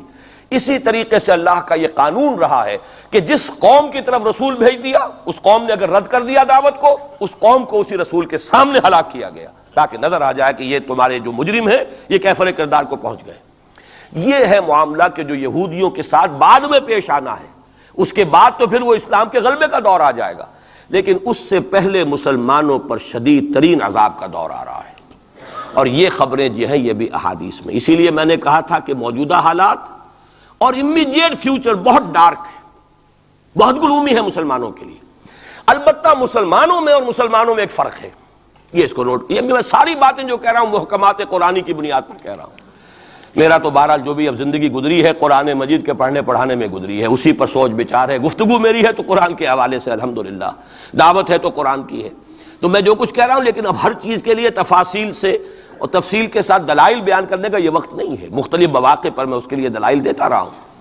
لیکن نوٹ کر لیجئے، میں نے اسی مسجد میں ایک دفعہ ہیومن جیوگرافی کا لفظ استعمال کیا تھا کہ یہ جو تاریخ انسانی ایک جغرافیہ بھی ہے، تقریباً 600 کروڑ دنیا میں اس وقت حضرت آدم کی نسل آباد ہے، ان میں سے 1/5 1 ارب سے زائد ہے، 120 کروڑ کے لگ بھگ ہیں مسلمان، ان سے دگنے ہیں عیسائی حضرت مسیح علیہ السلام کے نام لیوا، باقی جو ہے وہ پھر بقیہ ہیں، ہندو ہیں، بدھ ہیں، یہ ہیں وہ ہیں، لیکن یہ سمجھ لیجئے کہ یہ ہے ہمارا اس وقت ہیومن جیوگرافی کا ایک معاملہ۔ یہ جو 120 کروڑ کے قریب مسلمان ہے، کلمہ گو ہے، محمد کا امتی ہے صلی اللہ علیہ وسلم، اب اس کے دو حصے کر لیجئے۔ 20 کروڑ کے لگ بھگ ہے عرب، اور عرب سے مراد ہے جن کی اس وقت مادری زبان عربی ہے، جو عربی بولتے ہیں، عربی سمجھتے ہیں، عربی ان کی زبان۔ نسلاً سب کے سب عرب نہیں ہیں، ان میں بربر بھی ہے، شمالی افریقہ کے بربر ہیں نسلی طور پر، لیکن یہ کہ جب مسلمان وہاں غالب آ گئے ان کی زبان ہی ختم ہو گئی، تہذیب بھی ختم ہو گئی، وہ بالکل پورے عربائزڈ ہو گئے، یہاں تک کہ سوڈانی پورے عربائزڈ ہیں، ان کی عربی زبان ہے، عربی بولتے ہیں۔ تو یہ سب کے سب جو اس وقت میں عرب جو کہہ رہا ہوں وہ در حقیقت عرب جو کہ عربی بولنے والے عرب ہیں، اور دوسرے جو ہے نان عرب وہ تقریباً 100 کروڑ ہیں۔ اور اس میں بھی نوٹ کر لیجئے ان میں سے لگ بھگ 40 کروڑ سب کانٹیننٹ میں آباد ہے، سب کانٹیننٹ پاکستان، بھارت اور بنگلہ دیش، 40 کروڑ۔ کتنی بڑی تعداد ہے امت مسلمہ کا، 1/3۔ اگر ٹوٹل 120 کروڑ ہے تو ٹوٹل کا 1/3 جو ہے وہ ان 3 ملکوں کے اندر ہے جو کبھی ایک ہندوستان ہوتا تھا، اسی لیے میں اس کے لیے لفظ استعمال کرتا ہوں بر عظیم پاک و ہند، اس میں 40 کروڑ کے قریب مسلمان۔ بہرحال اس میں جو تقسیم ہے ازرو قرآن وہ دو کی ہے، امیین اور آخرین، یہ قرآن کی اصطلاحات ہیں سورہ جمعہ میں۔ هو الذی بعث فی الامیین رسولا منہم، ایک امیین ہیں جن میں سے خود حضور تھے، عرب، آپ کی زبان عربی، اور انہی کی زبان میں قرآن نازل ہوا۔ نوع انسان را پیام آخری حاملہ رحمت للعالمین، وَكَذَلِكَ أَنزَلْنَاهُ قُرْآنًا عَرَبِيًّا لَعَلَّكُمْ تَعْقِلُونَ، لَعَلَّكُمْ تَعْقِلُونَ میں تو مخاطب نہیں ہوں، میری زبان تو عربی نہیں ہے۔ لَعَلَّكُمْ تَعْقِلُونَ میں کون مخاطب ہے؟ وہ جن کی زبان عربی ہے۔ ان لوگوں کو اللہ نے رتبہ زیادہ دیا، فضیلت دی، اس سے بڑی فضیلت کیا ہوگی؟ حضور انہی میں سے ہیں صلی اللہ علیہ وسلم۔ منہم هو الذی بعث فی الامیین رسولا منہم، انہی میں سے۔ پھر یہ کہ ان کی زبان میں اللہ نے اپنا کلام نازل کیا، فضیلت بھی بڑی ہوئی، لیکن فضیلت جہاں بڑی ہوتی ہے ذمہ داری بھی زیادہ بڑی ہوتی ہے، اور زیادہ بڑی ذمہ داری والا آدمی کوتاہی کرتا تو سزا بھی زیادہ بڑی ہوتی ہے۔ تینوں چیزیں جو ہے لازم و ملزوم ہیں، جن کے درجے ہیں سوا، ان کی سوا مشکل ہے، درجہ سوا ہے، بلند ہے، ذمہ داری بھی زیادہ ہے، کوتاہی ہوگی تو سزا کی بھی زیادہ مستحق ہو گئے۔ اس کا مصداق ہے عالم عرب، خاص طور پر وہ جو اصل عرب ہے پرانے، لیکن طبعاً چاہے وہ غیر عرب تھے لیکن عربی زبان اب ان کی مادری زبان ہو چکی ہے، وہ بھی اس میں شامل ہوں گے۔ ان پر اصل سزا کا دور ان پر آنا ہے، اور ایک عجیب بات ہے، انہی پر اصلاً ایک سزا کا دور پہلے بھی آیا تھا، یہ سیکنڈ ٹائم ہے، جیسے کہ بنی اسرائیل کے بارے میں آیا ہے، وَقَضَيْنَا إِلَىٰ بَنِي إِسْرَائِيلَ فِي الْكِتَابِ لَتُفْسِدُنَّ فِي الْأَرْضِ مَرَّتَيْنِ وَلَتَعْلُنَّ عُلُوًّا كَبِيرًا، بنی اسرائیل کے لیے بھی ہم نے طے کر دیا تھا کہ 2 مرتبہ تم 2 سرکشی کرو گے اور ہمارے عذاب کے کوڑے تمہاری پیٹھ پر برسیں گے۔ یہی معاملہ بنی اسماعیل کا ہے۔ پہلا دور ان پر آیا تھا کب؟ آج سے 750 برس قبل، کروڑوں قتل کروائے تاتاریوں کے ہاتھوں، ان کی حکومت ختم، آخری خلیفہ بنی عباس اس کو نکال کر محل سے اور جانور کی ایک کھال کے اندر لپیٹ کر، اور تاتاریوں نے اپنے گھوڑوں کے سموں تلے کچل دی، خاتمہ۔ اور پھر انہی تاتاریوں کو اسلام کی توفیق دے دی، اسلام کا جھنڈا ان کے ہاتھ میں تھما دیا ہے، آیا فتنہ تاتار کے افسانے سے پاسماں مل گئے کعبے کو صنم خانے سے۔ اس کے بعد کچھ عرصے رہا معاملہ ہسپانیہ میں عربوں کا، آج سے 500 برس قبل وہ بھی خاتمہ ہوا۔ تو عربوں پر ایک دور تو وہ آ چکا، لیکن وہ دور ایکسٹرمینیشن کا نہیں تھا، وہ دور کاہے کا تھا؟ معزول کر دیے گئے، امت کی جو قیادت تھی وہ غیر عرب کو منتقل ہو گئی۔ ترک کون تھے؟ غیر عرب۔ ترکوں ہی کے اندر سے یہ 4 جو ہے یہ سٹاکس نکلے ہیں، ایک سٹاک ایک ہے، 4 اس میں سے آپ کہہ لیجئے کہ مختلف اس کی شاخیں ہیں۔ ترکان تیموری ہندوستان میں آ گئے، ترکان صفوی ایران میں آ گئے، ترکان سلجوقی مڈل ایسٹ میں رہے بہت عرصے تک، اور پھر ترکان عثمانی کا تو کہنا ہی کیا ہے، وہ تو گویا کہ جو وہ رومن امپائر تھی اس کا جانشین جو بنا ہے، وہ در حقیقت اس کے بعد وہ تو آل عثمان کی حکومت ہے۔ ترکان عثمانی، یہ عثمان حضرت عثمان نہیں ہے رضی اللہ تعالیٰ عنہ، یہ ایک تاتاری سردار ہے عثمان، جن کی اولاد ہے جس کو آپ آٹومان ٹرکس کہتے ہیں، اور یہ پھر سلطنت جو ہے آٹومان، گریٹ آٹومان کنگڈم، جو کہ اب ختم ہوئی ہے اس صدی میں، پہلی یہ جو صدی ہے اس کی ابتدا میں پہلی جنگ عظیم کے بعد اس کا خاتمہ ہوا ہے، اس کا بس صرف ایک سمجھیے کہ نشان ترکی کی شکل میں رہ گیا ہے، باقی وہ گریٹ امپائر جو تھی ختم ہو۔ اسی کے ریمیننٹس بوسنیا میں بیٹھے ہوئے جن کے اوپر اس وقت ظلم ہو رہا ہے، انہی کے جارجیا میں بیٹھے ہوئے، جارجینز تو ہیں بھی اصل میں ٹرک، نسلاً ٹرک ہیں، بوسنینز جو ہے ٹرکس نہیں ہیں، لیکن یہ اسی زمانے میں اسلام لائے تھے جبکہ یہاں پر آل عثمان کی حکومت قائم ہوئی تھی اور پورا مشرقی یورپ جو ہے وہ ترکان عثمانی کے زیر نگین تھا۔ بہرحال یہ ایک سزا کا دور جو ہے وہ تو آ چکا، دوسری سزا اور سختر سزا کا دور اب آ رہا ہے۔ اس کا آغاز گلف وار سے ہو چکا ہے۔ جیسا کہ میں نے عرض کیا، ٹائم ٹیبل کوئی نہیں دیا جا سکتا، خبریں موجود ہیں، اس کے بعد یہ ہونا ہے، یہ ہونا ہے، یہ ہونا ہے، اور 8 اقساط میں ہم ندائے خلافت میں وہ مضمون شائع کر چکے ہیں، جس میں احادیث میں زیادہ تر سنن ابی داؤد کی روایات ہیں، بڑی تفصیل موجود ہے، اور یہ ہے مجھے بھی پسند نہیں، آپ کو بھی پسند نہیں، اور پسند نہ ہونے کی وجہ سے زبان پر ہم نہیں لاتے، اسی وجہ سے لوگ جو ہے ناواقف ہیں۔ یہ سارے ممالک حدیث میں موجود ہے کہ مسلمانوں کے ہاتھوں سے نکل جائیں گے، جنہیں یہودی گریٹر اسرائیل میں شامل کرتے ہیں۔ شام سارا، عراق سارا، مصر کا ڈیلٹا جتنا علاقہ زرخیز ہے اس کا جو بھی اچھا علاقہ ہے سارا، شمالی حجاز کا علاقہ سارا، یہاں تک کہ حدیث میں تو آتا ہے کہ مدینے کے دروازوں تک پہنچ جائیں گے لیکن مدینے میں داخل نہیں ہو سکیں گے، اللہ تعالیٰ خصوصی حفاظت فرمائے گا۔ لیکن یہ کہ مدینے کے دروازے، اب مدینے سے اوپر کتنا حجاز کا علاقہ ہے، عرب کا، سعودی عرب کا، ترکی کا بھی مشرقی علاقہ جو ہے، یہ سارا موجود ہے، احادیث کے اندر موجود ہے۔ تو یہ بڑی تلخ بھٹی آنے والی ہے۔ لیکن دوسری بات جو میں عرض کرتا رہا ہوں، اب اس کے حوالے سے آئیے اس روح عرضی پر، اچھا یہ بات بھی سامنے رکھ لیجئے، یہ کیوں ہے سزا؟ سزا اس لیے ہے کہ ہم نے اسلام سے بے وفائی کی، سیدھی بات ہے۔ اللہ کو تو نہ ہم سے کوئی دشمنی ہے، نہ ہمارے دشمنوں سے کوئی اس کی دوستی ہے، معاذ اللہ ثم معاذ اللہ، اس کی دوستی کہاں، کفار سے کہاں ہوگی؟ نبوکدنضر کے ہاتھوں بنی اسرائیل کو پٹوایا تھا اگر، تو کیا نبوکدنضر سے دوستی تھی اللہ کی؟ اور کیا اسرائیلیوں سے اور یہودیوں سے کوئی دشمنی تھی؟ ان کو تو غرہ یہ تھا کہ نحن ابناء اللہ واحباؤہ، ہم تو اللہ کے بیٹوں کے مانند ہیں، ہمیں تو آگ بھی نہیں چھو سکتی، لن تمسنا النار الا ایاما معدودات، آئے گی بھی تو چند دن کے لیے چھوئے گی، ہمیں فوراً نکال لے گا اللہ، ہم تو اس کے بیٹوں کے مانند ہیں، چہیتے ہیں، ابراہیم کی نسل سے ہیں، ہم سب محمد کی نسل سے نہیں ہیں صلی اللہ علیہ وسلم۔ وہ تو صرف سادات جو بھی ہیں، سچے سادات ہیں یا بنے ہوئے سادات ہیں، وہی دعویٰ کر سکتے ہیں نا کہ وہ حضور کی نسل، اور وہ بھی نسل کیا ہے، حضور کی تو نہیں ہے، وہ تو حضرت علی کی نسل ہے، نسل بیٹی سے تو چلتی نہیں ہے، وہ تو بیٹے سے ہی چلتی ہے۔ حضور صلی اللہ علیہ وسلم کی اصل نسل جو ہے وہ تو اللہ تعالیٰ نے چلائی نہیں، وہ تو حضرت ابراہیم کا بھی انتقال ہوا ہے، اور اس کی اپنی جگہ پر ایک حکمت ہے، وہ اس وقت میرا موضوع نہیں ہے۔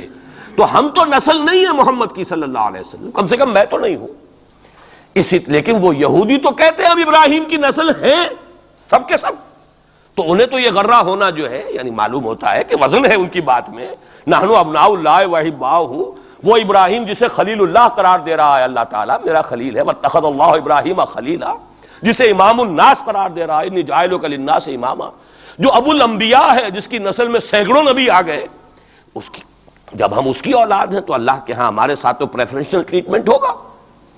یہ ان کو غرہ تھا، یہی ہمیں۔ لیکن جان لیجئے جب انہیں پٹوایا، جب قرآن مجید نے کہا فَلِمَ يُعَذِّبُكُم بِذُنُوبِكُم، ایسا ہی تمہارا غرہ ہے، تم اللہ کے چہیتے ہو تو اللہ تمہیں کیوں سزائیں دیتا رہا ہے؟ نبوکدنضر سے کیوں پٹوایا، رومن سے کیوں پٹوایا، اس صدی میں جرمنوں سے کیوں پٹوایا، لاکھوں کی تعداد کے اندر؟ معلوم ہوا کہ اللہ کا معاملہ جس قوم سے بھی ہے، کووننٹ ہے، وہ میثاق ہے ہمارا اللہ کے ساتھ، میثاق قرآن ہے ہمارا، ان کا میثاق تورات تھی، پکڑو اس کو، خذوا ما آتیناکم بقوۃ، پکڑو اس کو مضبوطی کے ساتھ جو ہم نے تمہیں دیا ہے، اگر اس سے بے وفائی کرو گے تو ہم سے کوئی تعلق نہیں، بلکہ تم مجرم ہوگے اصل۔ باقی لوگوں کے پاس تو کتاب ہے نہیں، شریعت ہے نہیں، دین ہے نہیں، ان کو تو پہنچانا تمہارے ذمہ تھا، تم تو ان کو کیا پہنچاتے، خود اس سے بے وفائی کر بیٹھے ہو، لہذا ساری دنیا کی گمراہی کی ذمہ داری بھی تمہارے کندھوں پر ہے۔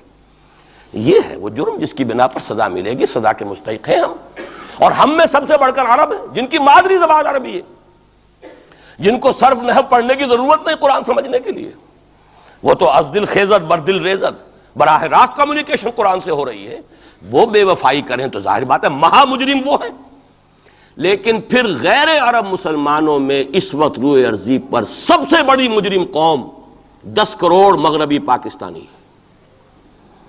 یہ میں ڈنکے کی چوٹ کہہ رہا ہوں اور بہت عرصے سے کہہ رہا ہوں، اس لیے کہ ہم وہ لوگ ہیں کہ جنہوں نے اسلام کے نام پر ملک بنایا. کوئی ملک دوسرا دنیا میں اس وقت اسلام کے نام پر نہیں بنا. ہم وہ لوگ ہیں پاکستان بنانے کے لیے لاکھوں جانیں مسلمانوں کی کلمہ گوؤں کی گئیں اور ہزاروں عصمتیں لوٹیں اور نہ معلوم کتنی مسلمان لڑکیاں اور عورتیں جو ہے رہ گئیں پھر بھی ہمیشہ ہی سکھوں کے پاس، اور وہ آئی نہیں پاکستان اس اسلام کے نام پر. اور کیا کیا ہے ہم نے؟ 46 برس ہو گئے، اس کہاں اسلام ہوا. لہذا اس سے بڑی مجرم قوم عربوں کے بعد ہم یہ کہہ سکتے ہیں ہمارا عام آدمی قرآن نہیں پڑھتا، قرآن جانتا نہیں، ٹھیک ہے، اپلی ہے کچھ نہ کچھ، اس اعتبار سے ان کے بعد نمبر ہمارا ہے، لیکن باقی پوری دنیا کے مسلمانوں سے بڑھ کر مجرم ہم. اور ہم اصل میں نہ صرف یہ کہ خود اپنے حصے کے مجرم ہیں، بھارت کے مسلمانوں کا بھی سارا وبال ہماری گردن پر ہے. آج میں چاہتا ہوں کہ اس کو آپ اچھی طرح نوٹ کر لیں. بھارت کے مسلمانوں نے، جسے آپ فرض کفایہ کہتے ہیں، نماز جنازہ فرض کفایہ، چند لوگوں نے بھی کسی مسلمان کی نماز پڑھ لی تو سب کی طرف سے ادا ہوگی، کسی نے بھی نہیں پڑھی تو سب مجرم ہو جائیں گے، بستی کے سب لوگ مجرم ہوں گے. بھارت کے مسلمانوں نے فرض کفایہ ادا کیا جب پاکستان بنوا دیا آپ کو، اور اس کی قیمت آج بھی وہ دے رہے ہیں. کھلے نعرے لگ رہے ہیں مسلمان کے 2 استھان، پاکستان یا قبرستان، تیسرا کوئی جگہ نہیں. ڈنکے کی چوٹ کہا بابری مسجد کے بعد ایل کے اڈوانی نے، ہم ساری مسجدیں گرا دیں گے ہندوستان کے اندر، کوئی مسجد باقی نہیں چھوڑے. ڈنکے کی چوٹ، اعلانیہ، یہ سب کچھ ہو رہا. اور یہ نعرے تو نہ معلوم کب سے لگ رہے ہیں، اور نہ معلوم کب سے میں یہاں ان مسجدوں کے اندر بھی اور اپنی تقریروں میں وارن کرتا رہا ہوں کہ کیا وہاں ہو رہا، لیکن ہمارے تو کان پر جوں نہیں ریگتی.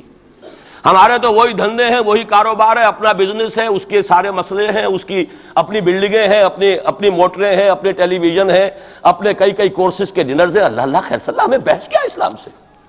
تو بتائیے ہم سے بڑا مجرم کون ہوگا؟ آج جو کچھ ہندوستانی مسلمان پر بیت رہی ہے اس کا جرم ہمارے کندھے پر. یہ میں جذباتی انداز میں نہیں کہہ رہا، میں تو 2 اور 2 4 کی طرح ثابت کر سکتا ہوں. انہوں نے فرض کفایہ ادا کر دیا. اور اس وقت یاد کیجئے مولانا ابوالکلام آزاد، مولانا مدنی، جمعیت علماء ہند کے علماء اپنے تقدس اور اپنے تدین اور اپنے تقوی کے اعتبار سے انکویسچنیبل، کوئی شک و شبہ نہیں ہو سکتا ان کی نیت پر اور ان کے تقوی پر اور کردار پر. انہوں نے کیا کہا تھا؟ یہی کہا تھا کہ یہ پاکستان بنا کر تم مسلمانان ہند کو 3 حصوں میں تقسیم کر دو گے. 3 میں کہا تھا، 2 میں نہیں، 3 میں. حالانکہ بظاہر تو ایک پاکستان بن رہا تھا نا، لیکن یہ مولانا ابوالکلام آزاد کے الفاظ تھے کہ 25 برس سے زیادہ یہ 2 خطے یکجا نہیں رہ سکتے. اور 25 برس کیا، 24.25 برس میں ٹوٹ گیا پاکستان. 25 برس پورے نہیں ہوئے، اور ان کے الفاظ تھے یہ کہ 25 برس سے زائد جمع نہیں رہ سکتے. 24.25 برس میں ختم ہو گیا. 16 دسمبر 1970 کو پاکستان ختم ہو گیا کہ نہیں ہو 71 کو.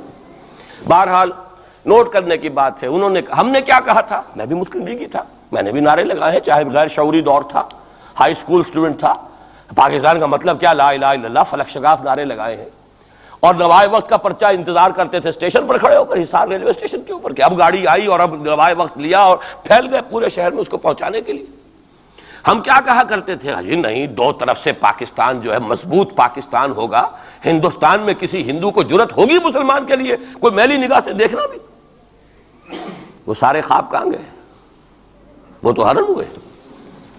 وہ 2 طرف کا جفا تھا وہ تو ختم ہوا، اس لیے کہ وہ زنبور تو اب رہا ہی نہیں، وہ تو کھل گئی، نوٹ ہی ختم ہوئی وہ مشرقی پاکستان. اور حال یہ ہے کہ آپ کی وزیر اعظم بنگلہ دیش نے یہ بھی پسند نہیں کیا کہ بابری مسجد پر جو بیان تھا وہ نواز شریف صاحب کے ساتھ مشترک بیان دے دیں.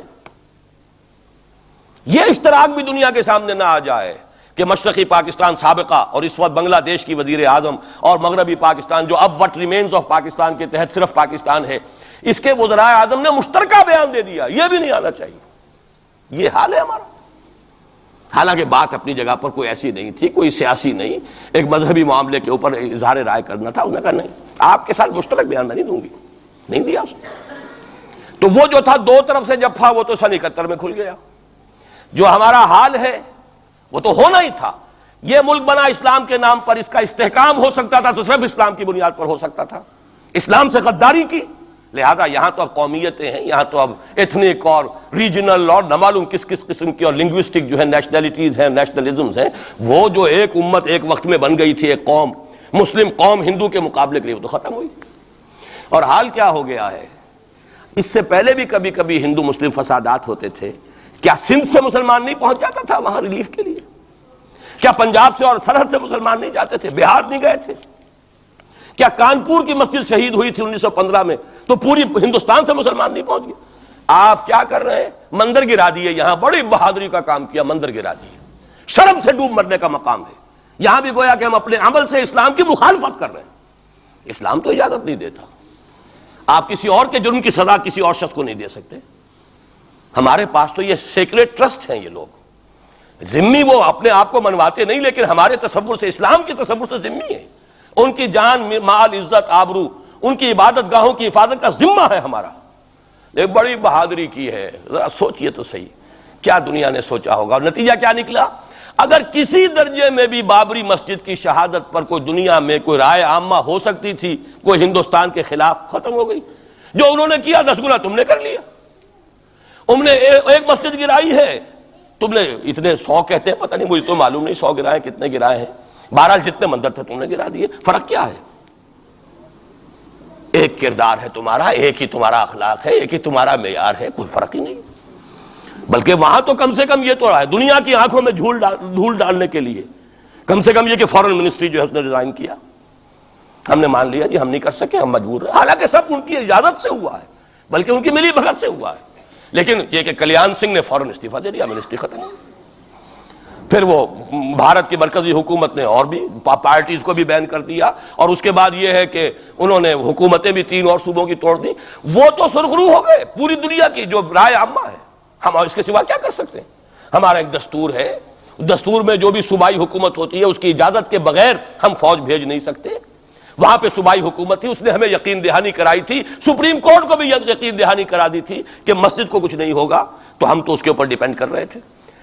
ہے سب جھوٹ، سب کو پتا تھا جو کچھ ہوگا، اندر خانے ملی بھگت تھی، لیکن یہ ہے کہ کم سے کم انہوں نے فیس سیونگ کے لیے ان کے پاس مواد موجود ہے، آپ کے پاس تو وہ بھی نہیں۔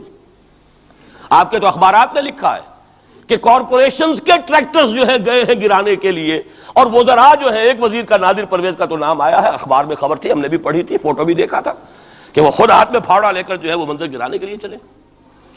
یہ جو صورتحال ہے جان لیجئے، اس وقت میں آپ کو بتانا چاہتا ہوں ہندوستان کے مسلمان پر تو جو قیامت بیت رہی ہے۔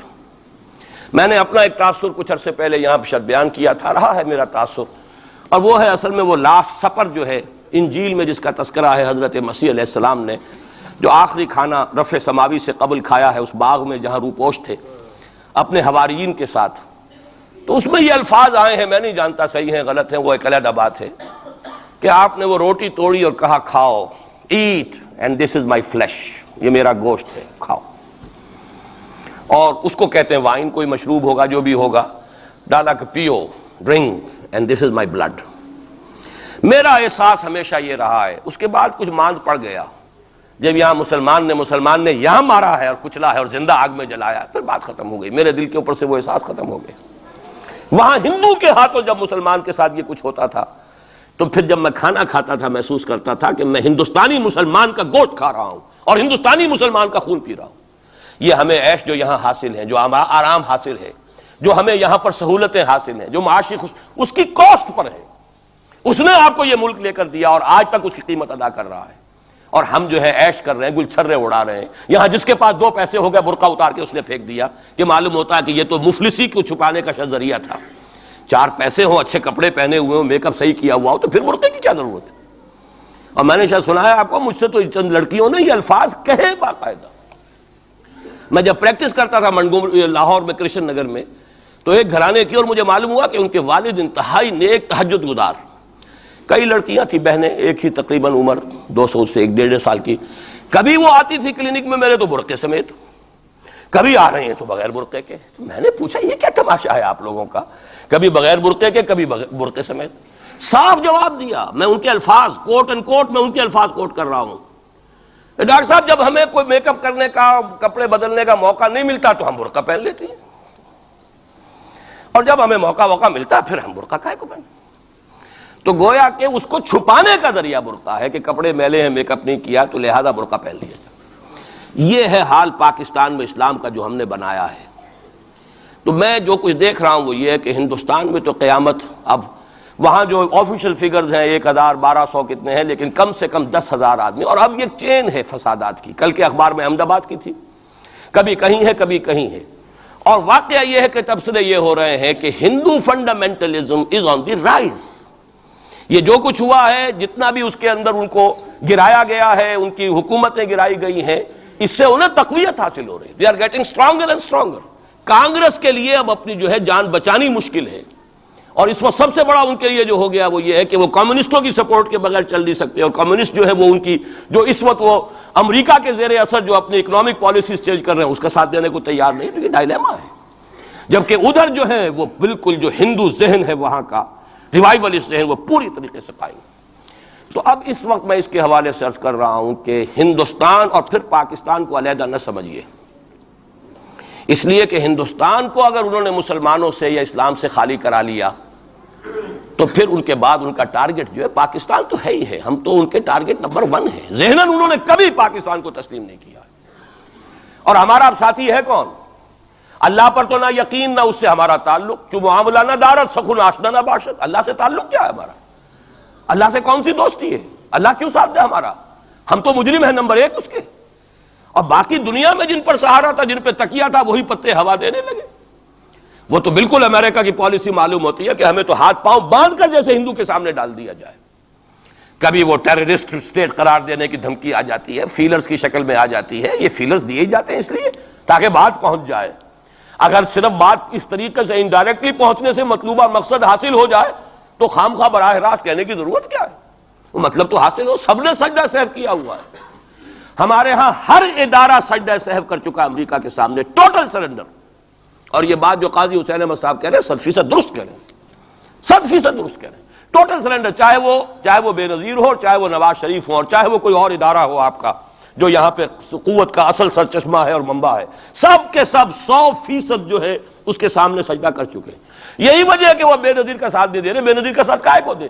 اگر نواز شریف ان سے بڑھ کر، ہم بھی ہیں دربار کے، اگر یہ کہنے کے لیے وہ ان سے بڑھ کر تیار ہو تو اسے کیا ضرورت پڑی ہے؟ اس کی کون سی کوئی رشتہ داری ہے بے نظیر کے ساتھ یا کسی اور کے ساتھ؟ ہاں، اگر نواز شریف کہیں کسی جگہ پر بھی کوئی اپنے پاؤں کو گھسیٹتا، ڈریگ کرتا ہے اپنے فیٹ کو، کہیں کوئی رکاوٹ ڈالتا، پھر ٹھیک ہے، پھر اس کو آلٹرنیٹ لانے کے لیے تو کوئی ہے نہ کوئی سوال۔ لیکن جب وہ ان سے بڑھ کر نیاز مند ہوں، ان سے زیادہ بڑھ کر سجدہ کرنے کو تیار ہوں، ان سے بڑھ کر کہیں ہم شریعت کورٹ ہی کو اٹھا کے پھینک دیں گے اگر سود کا معاملہ جو ہے شریعت کورٹ کے حوالے سے ہمارے لیے مصیبت بنا، سود تو دیں گے، چلے گا، لائیے، خدا کے لیے لائیے، پیسہ لے کے آئیے، ہمارے ملک میں آئیے، پیسہ لگائیے۔ اور یہ سود وود کا یہ کوئی مولوی لوگ ہیں پاگل جو کہتے ہیں کہ یہ کوئی حرام ہے، اور کوئی پاگل ہمارے شاید وہ کورٹ والے بیٹھے ہوئے تھے جنہوں نے اسے کہہ دیا کہ بینک انٹرسٹ بھی جو ہے ربا ہے۔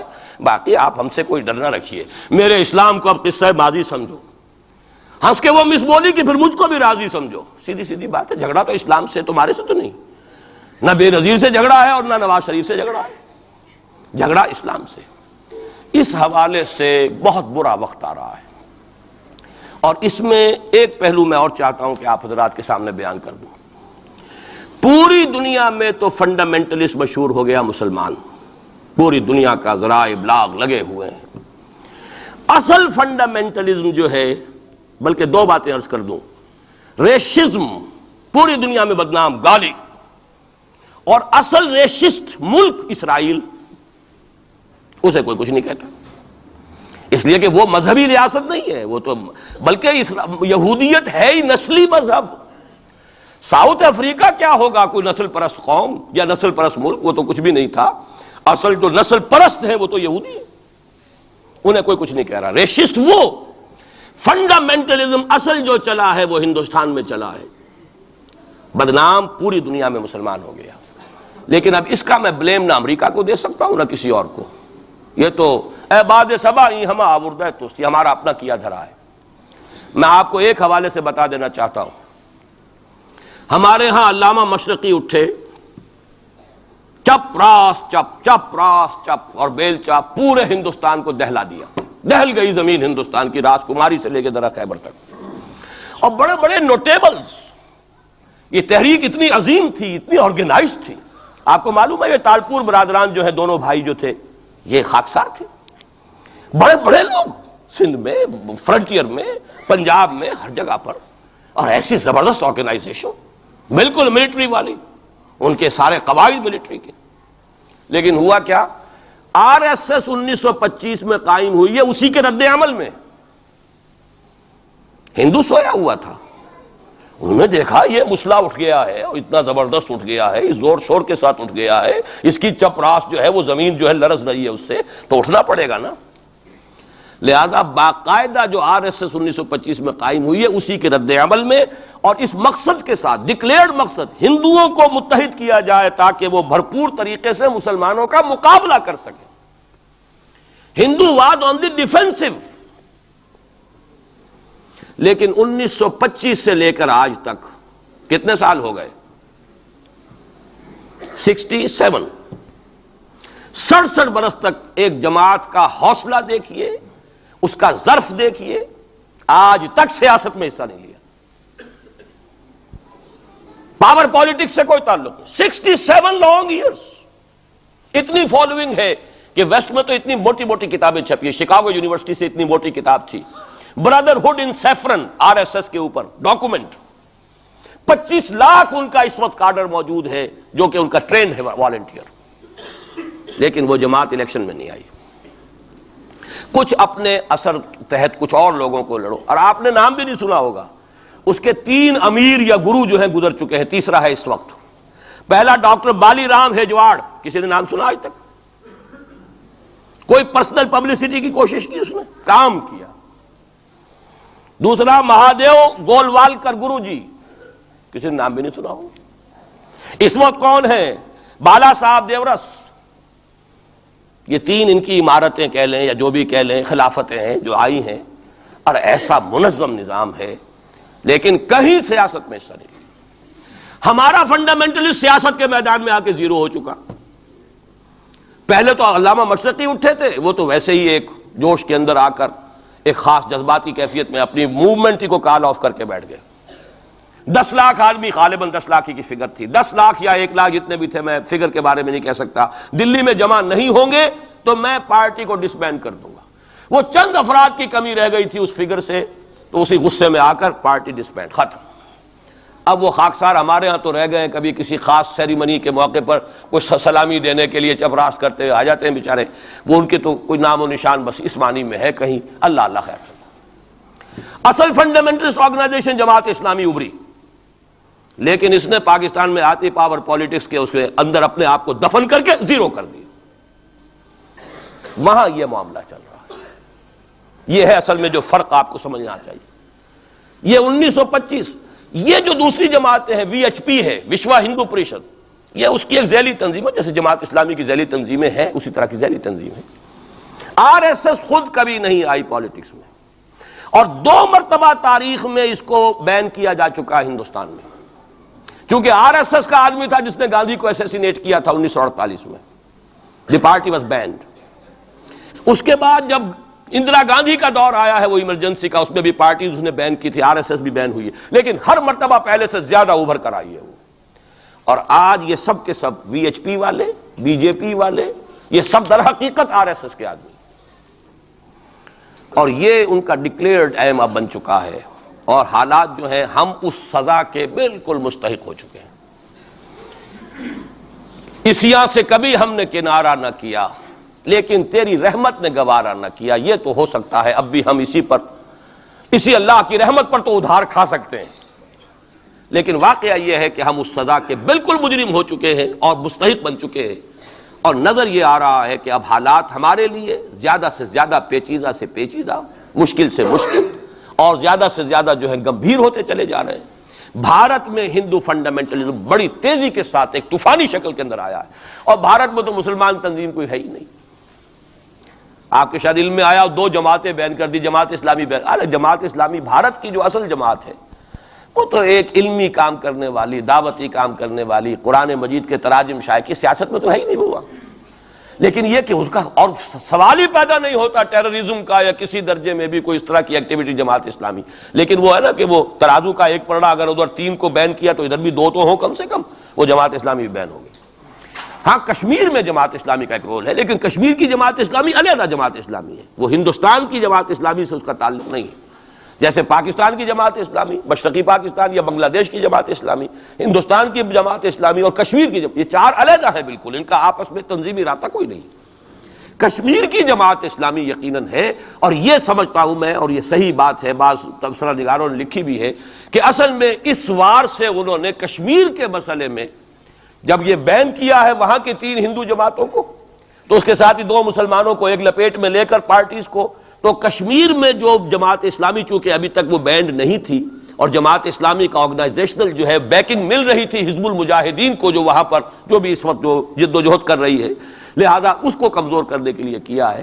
لیکن یہ کہ ہندوستان میں کوئی مسلمانوں کی لیڈرشپ ہے ہی نہیں، سارے قائدین تو پاکستان بنا کے پاکستان آ گئے تھے، رہ تو گئے تھے وہاں پہ وہی جمعیت علماء ہند کے لوگ، اس وقت بھی سنبھالا ہے تو انہوں نے سنبھالا ہے، مولانا حفظ الرحمان سہاروی نے سنبھالا ہے، مولانا ابوالکلام آزاد نے کچھ سنبھالا دیا جتنا بھی دے سکے ہیں، باقی مسلم لیگی تو سبھی آ گئے تھے، وہاں سے رہ کون گیا تھا؟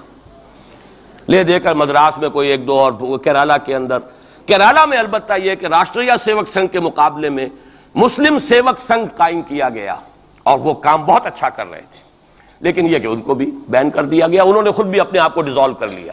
انہوں نے کہا کہ جب ہمارا تو اصل مسئلہ جو ہے وہ راشٹریہ سیوک سنگھ سے ہے، اگر RSS بین ہو گئی تو ہمیں کوئی ضرورت ہی نہیں کام کرنے کی، انہوں نے خود بھی ڈیزالو کر لیا اپنے آپ کو۔ لیکن بہرحال یہ تو میں کچھ تفاصیل ہیں جو آپ کو بتا رہا ہوں، اصل بات یہ ہے کہ اس وقت ہندوستان میں مسلمانوں کی حالت بہت مخدوش ہے۔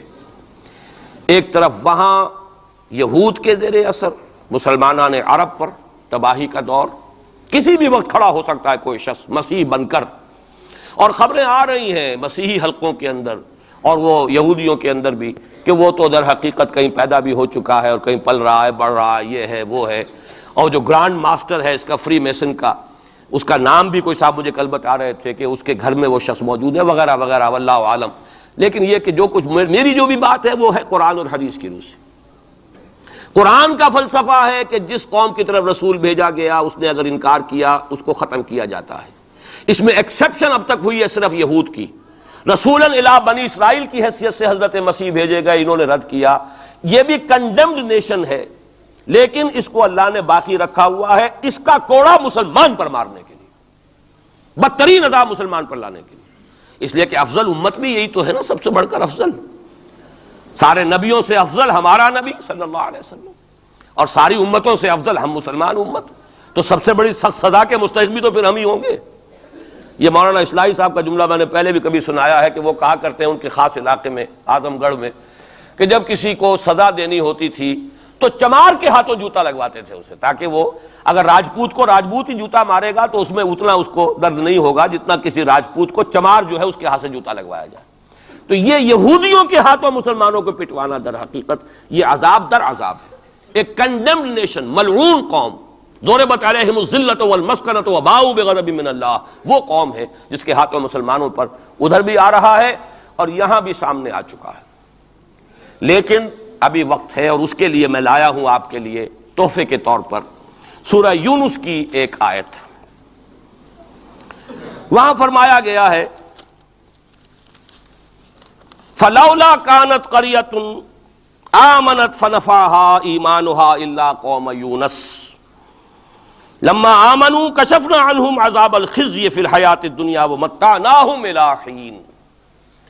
رسولوں کی تاریخ میں ایک استثناء ہے، میں چند منٹ اضافی لے رہا ہوں، آپ لوگ بھی حاضر ہیں بھی اور میرا خیال ہے کہ دلچسپی آپ کی کم نہیں ہو رہی ہے، آیا بھی 4 مہینے بعد ہوں اس لیے وقت کا بھی زیادہ حق ہے میرا۔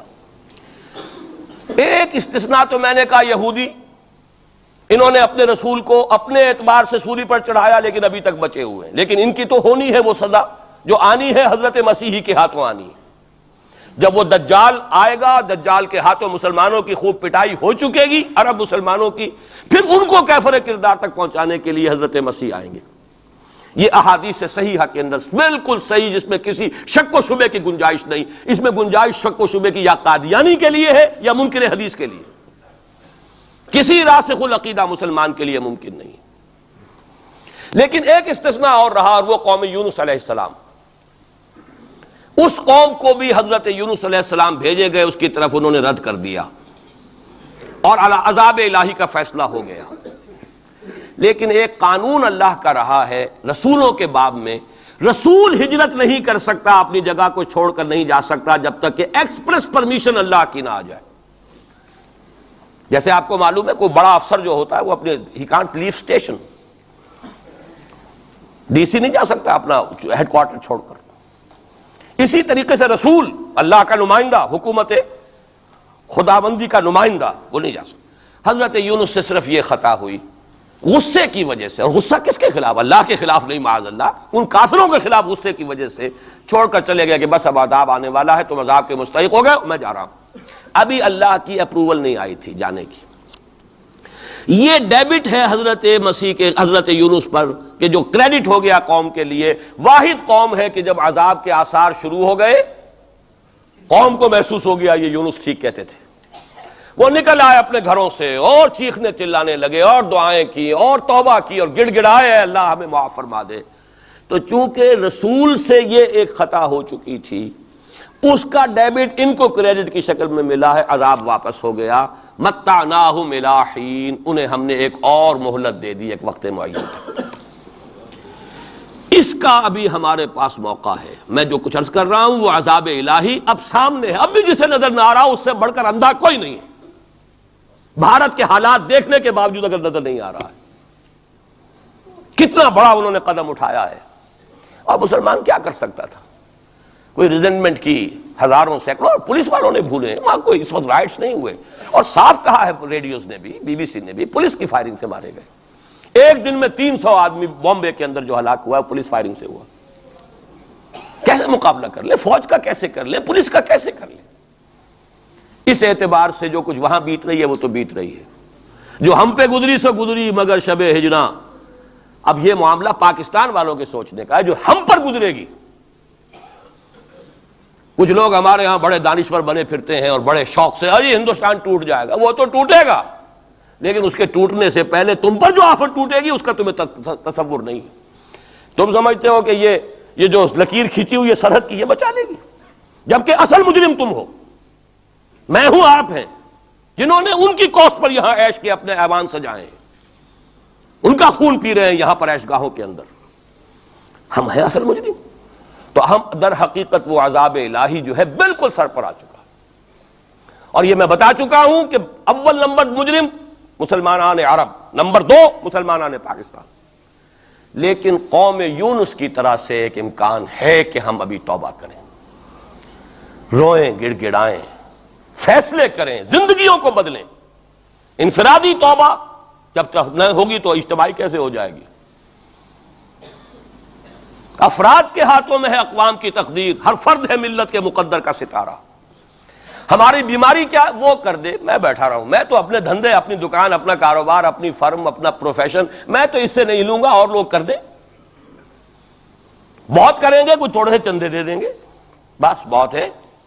باقی ہمارے عیش، ہمارے کاروبار، ہمارے پروفیشن، ہم اس سے وقت کیسے نکال لیں؟ کیسے ممکن ہے؟ پھر کسی کے ہاتھ میں ہاتھ کیسے دے دیں؟ کسی کو امیر مان لیں، اس کا حکم مانیں. جبکہ دنیا میں جیسا کہ میں نے عرض کیا وہاں کیا ہوتا ہے، آر ایس ایس کے اندر اگلا امیر بھی وہ منتخب نامزد کرتا ہے پچھلا امیر، اور اپنے پاس رکھتا ہے ڈکلیئر کر کے کہ میرے بعد یہ ہوگا، تاکہ ٹریننگ اس کی زندگی میں لے لے. اور نظم چل رہا 25 لاکھ اس وقت ان کے والنٹیئرز ہیں پورے ہندوستان کے اندر. ہمارے ہاں جماعتوں کی سپلٹ ہو رہی ہے، ٹوٹ پھوٹ ہو رہی ہے، اور نئے محاذ ایک اینٹ روڑے اور جمع کر کے، لیکن سب کو معلوم ہوتا ہے کہ یہ سب جمع ہوتے ٹوٹنے کے لیے.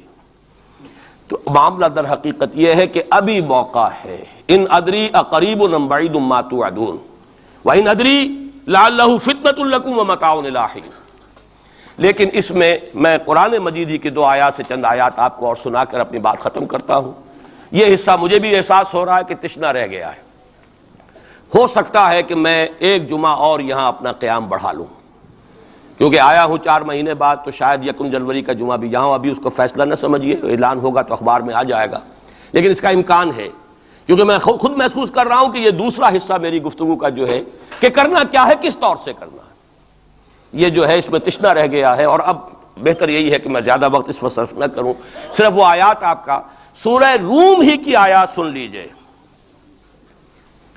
سورہ روم کی 6 آیتیں شروع میں میں نے سنائی، یہ ذرا 3 آیتیں سن لیجئے 30 سے 32 تک. فَأَقِمْ وَجْهَكَ لِلدِّينِ حَنِيفًا، حالات کچھ بھی ہوں تم اپنے چہرے کو، رخ کو دین حنیف کی طرف یکسو ہو کر قائم رکھو. وہ جو میں نے کہا تھا امید ہو نہ ہو لگے رہو، تمہارا کام ہے فرض ادا کرو. فَأَقِمْ وَجْهَكَ لِلدِّينِ حَنِيفًا فِطْرَةَ اللَّهِ الَّتِي فَطَرَ النَّاسَ عَلَيْهَا لَا تَبْدِيلَ لِخَلْقِ اللَّهِ ذَلِكَ الدِّينُ الْقَيِّمُ وَلَكِنَّ أَكْثَرَ النَّاسِ لَا يَعْلَمُونَ. جمے رہو، ڈٹے رہو، کام کرتے رہو. اللہ کا شکر ادا کرتے ہوئے کہہ رہا ہوں میری اپنی زندگی میں نہ معلوم کتنے الٹ پھیر آئے ہیں، انقلابات آئے ہیں، فلاں کی پارٹی آ گئی، فلاں کی پارٹی آ گئی، فلاں آ رہا ہے. آج تک اس کام کے سوا میں نے کسی کام میں حصہ نہیں لیا. ایوب خان کا دور تھا، پھر اس کے بعد بھٹو صاحب کا دور آیا، پھر اور دور آئے، پھر ضیاء الحق صاحب کا تو مجرم ہوں 2 مہینے شورا میں چلا گیا تھا، دھوکہ کھا گیا تھا. واقعہ یہ ہے کہ اس کے سوا میری اس پوری زندگی کے اندر جو ہے سوائے اس ایک کام کے 2 کام ہیں. قرآن کی طرف بلاؤ اور لوگوں کو جمع کرو، ایک منظم جماعت بناؤ، 2 کام. دعوت قرآن کے ذریعے، تطہیر ذہنوں کی قرآن کے ذریعے، تطہیر فکر کی قرآن کے ذریعے، تصحیح عقائد کی قرآن کے ذریعے، تزکیہ نفس قرآن کے ذریعے. اور پھر جو ان مرحلوں سے گزرے جمع کرو، انہیں مرتب کرو، ایک جماعت بناؤ، قوت بناؤ، سموتات والی جماعت بناؤ. 2 کام کرنے کے انہی میں لگاؤ. تو فَأَقِمْ وَجْهَكَ لِلدِّينِ حَنِيفًا، سیدھا رکھو اپنا رخ دین کی طرف. دائیں بائیں حالات کیا ہیں، کیا ہونے والا ہے، ٹھیک ہے. حضرت مسیح کے الفاظ ہیں بائبل کے، سانپ کے مانند چوکنے لیکن فاختہ کے مانند بے ضرر بنو. سانپ چوکنا ہوتا ہے بہت، لیکن کسی کو ضرر بھی تو پہنچا دیتا ہے، فاختہ ضرر نہیں پہنچاتی. ان 2 ایکسٹریمز کو جمع کرو اپنے اندر.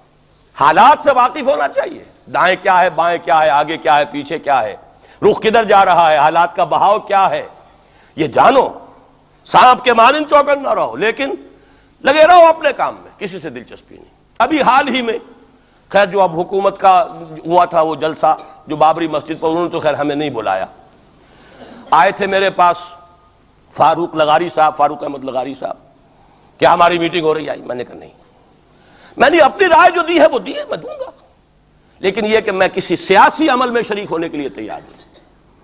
اب وہ سینیٹر سمیع الحق صاحب آئے ہیں میدان میں پھر نیا محاذ لے کر. میں نے کہا میں تو ایک ہی مرتبہ متحدہ شریعت محاذ کا تجربہ کر کے بھر پایا، پوری زندگی کا تجربہ مجھے مل گیا ہے. میرے پاس وقت ضائع کرنے کے لیے ان کاموں کے لیے نہیں. یہ محاذ جو ہے ان مل بے جوڑ لوگوں کو جمع کر لینا، اور پھر جو علیحدگیاں ہوتی ہیں اور الزامات ایک دوسرے پر لگتے ہیں، اس سے کیے دھرے کے اوپر پانی ہی نہیں پھرتا. وہ پچھلا بھی جو ہے ہفتے اعمال نہ معلوم کتنی دیر کا ہو جاتا ہے. تم نہیں آئے.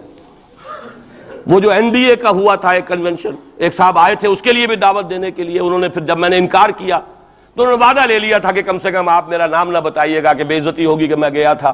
اور آپ نے مانا نہیں.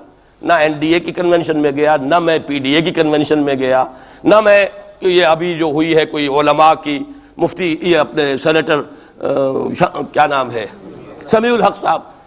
اس 2 کاموں کے سوا مجھے اپنا وقت کسی اور کام میں نہیں لگانا. سیاست میں جانا ہی نہیں، الیکشن کا رخ ہی نہیں کرنا، بلکہ یہ قرآن کے ذریعے سے دعوت. اسی لیے میں آیات سنا رہا ہوں. فَأَقِمْ وَجْهَكَ لِلدِّينِ الْحَنِيفَ فِطْرَةَ اللَّهِ الَّتِي فَطَرَ النَّاسَ عَلَيْهَا. اور آگے فرمایا منیبین الیہ، اپنا رخ اسی کی طرف رکھتے ہوئے. واتقوہ، تقوی اختیار کرو. واقیموا الصلاۃ ولا تکونوا من المشرکین، نماز قائم رکھو اور دیکھو مشرکوں میں سے نہ ہونا. شرک کی آلائش سے اپنے آپ کو پاک کرتے رہو، دھوتے رہو اور دھو، شرک کی کوئی آمیزش نہ رہے. اور دوسرا کام یہ سورہ سجدہ کی آیات ہیں. وَمَنْ أَظْلَمُ مِمَّنْ ذُكِّرَ بِآيَاتِ رَبِّهِ ثُمَّ أَعْرَضَ عَنْهَا إِنَّا مِنَ الْمُجْرِمِينَ مُنْتَقِمُونَ. یہ الفاظ بڑے سخت ہیں. ان لوگوں سے بڑھ کر ظالم کون ہوگے جنہیں ان کے رب کی آیات کے ذریعے سے نصیحت کی جاتی ہو. میں نے جو نصیحت کی ہے اللہ کی کتاب کے حوالے سے کی ہے، جو دعوت ہے میری قرآن کے ذریعے سے. میں نے کوئی کہانیاں، اپنے فلسفے، اپنے کوئی نظریے نہیں تراشے ہیں. قرآن کی دعوت، تعلیم و تعلم قرآن. جس قوم نے اس دعوت کو رد کیا ہو، وَمَنْ أَظْلَمُ مِمَّنْ ذُكِّرَ بِآيَاتِ رَبِّهِ ثُمَّ أَعْرَضَ عَنْهَا انا من المجرمین منتقمون، ایسے مجرموں سے تو میں انتقام لے کر رہوں گا۔ اللہ بچائے، اپنے دامن رحمت میں لے لے، ہمیں کوئی مہلت دے توبہ کرنے کی اور اصلاح کرنے کی۔ وَلَقَدْ آتَيْنَا مُوسَى الْكِتَابَ فَلَا تَكُنْ فِي مِرْيَةٍ مِّن لِقَائِهِ، اور ہم نے موسیٰ کو بھی کتاب دی تھی۔ وَجَعَلْنَاهُ هُدًى لِبَنِي اسرائیل، اسے ہدایت نامہ بنایا تھا بنی اسرائیل کے لیے۔ گویا کہ اسی طرح محمد، ہم نے قرآن آپ کو دیا ہے ہدایت نامہ پوری نوع انسانی کے لیے۔ جہاں سے میں نے بات شروع کی تھی، قرآن کتاب ہدایت ہے۔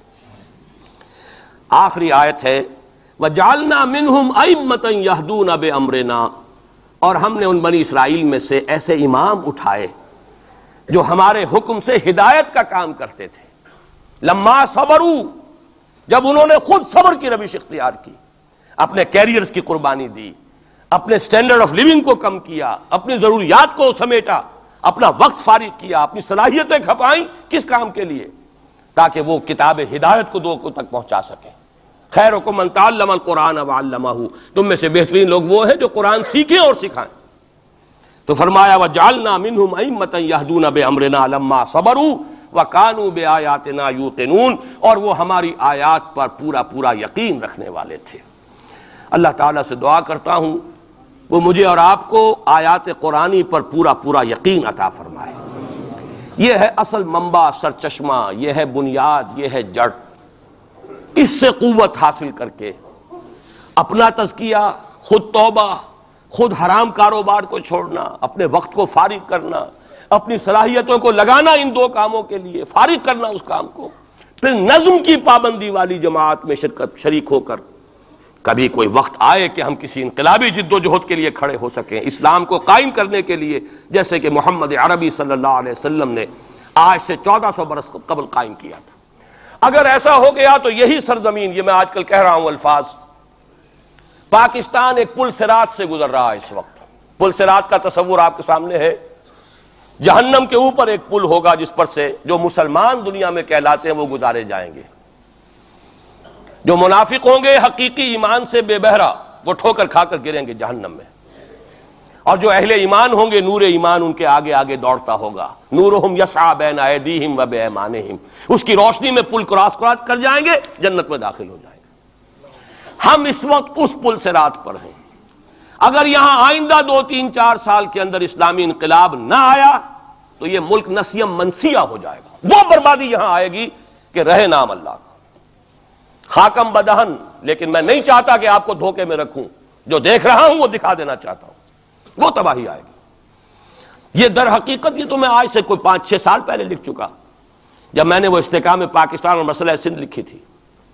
ایک ہی سن تھا جس سن میں کہ ہندوستان میں بھی اسلام داخل ہوا سندھ کے راستے، اسی سن میں اسلام اسپین میں داخل ہوا تھا، جبرالٹر کے راستے، جبل الطارق کے راستے، یاد ہے؟ سن 92 یا 93 ہجری، 712 عیسوی، اس میں محمد ابن قاسم اسلام لے کر آئے، ہندوستان میں داخل ہوئے سندھ کے راستے۔ دونوں میں ایس ہے، سن بھی ایک، سندھ اور اسپین ایک ہی لفظ سے، ایک ہی لیٹر سے شروع ہو رہے ہیں۔ وہاں سے اسلام اور مسلمان کا خاتمہ ہو چکا، 500 برس ہو گئے، 1492 اور یہ 1992 ہے، پورے 500 برس، نام و نشان مٹ گیا اسلام کا، مسلمان کا۔ بین ہی اسی کا اندیشہ اس بر صغیر پاک و ہند کے لیے، بین ہی اسی کا اندیشہ۔ وہاں ہو سکتا ہے تو آپ کے ساتھ کیوں نہیں ہو سکتا؟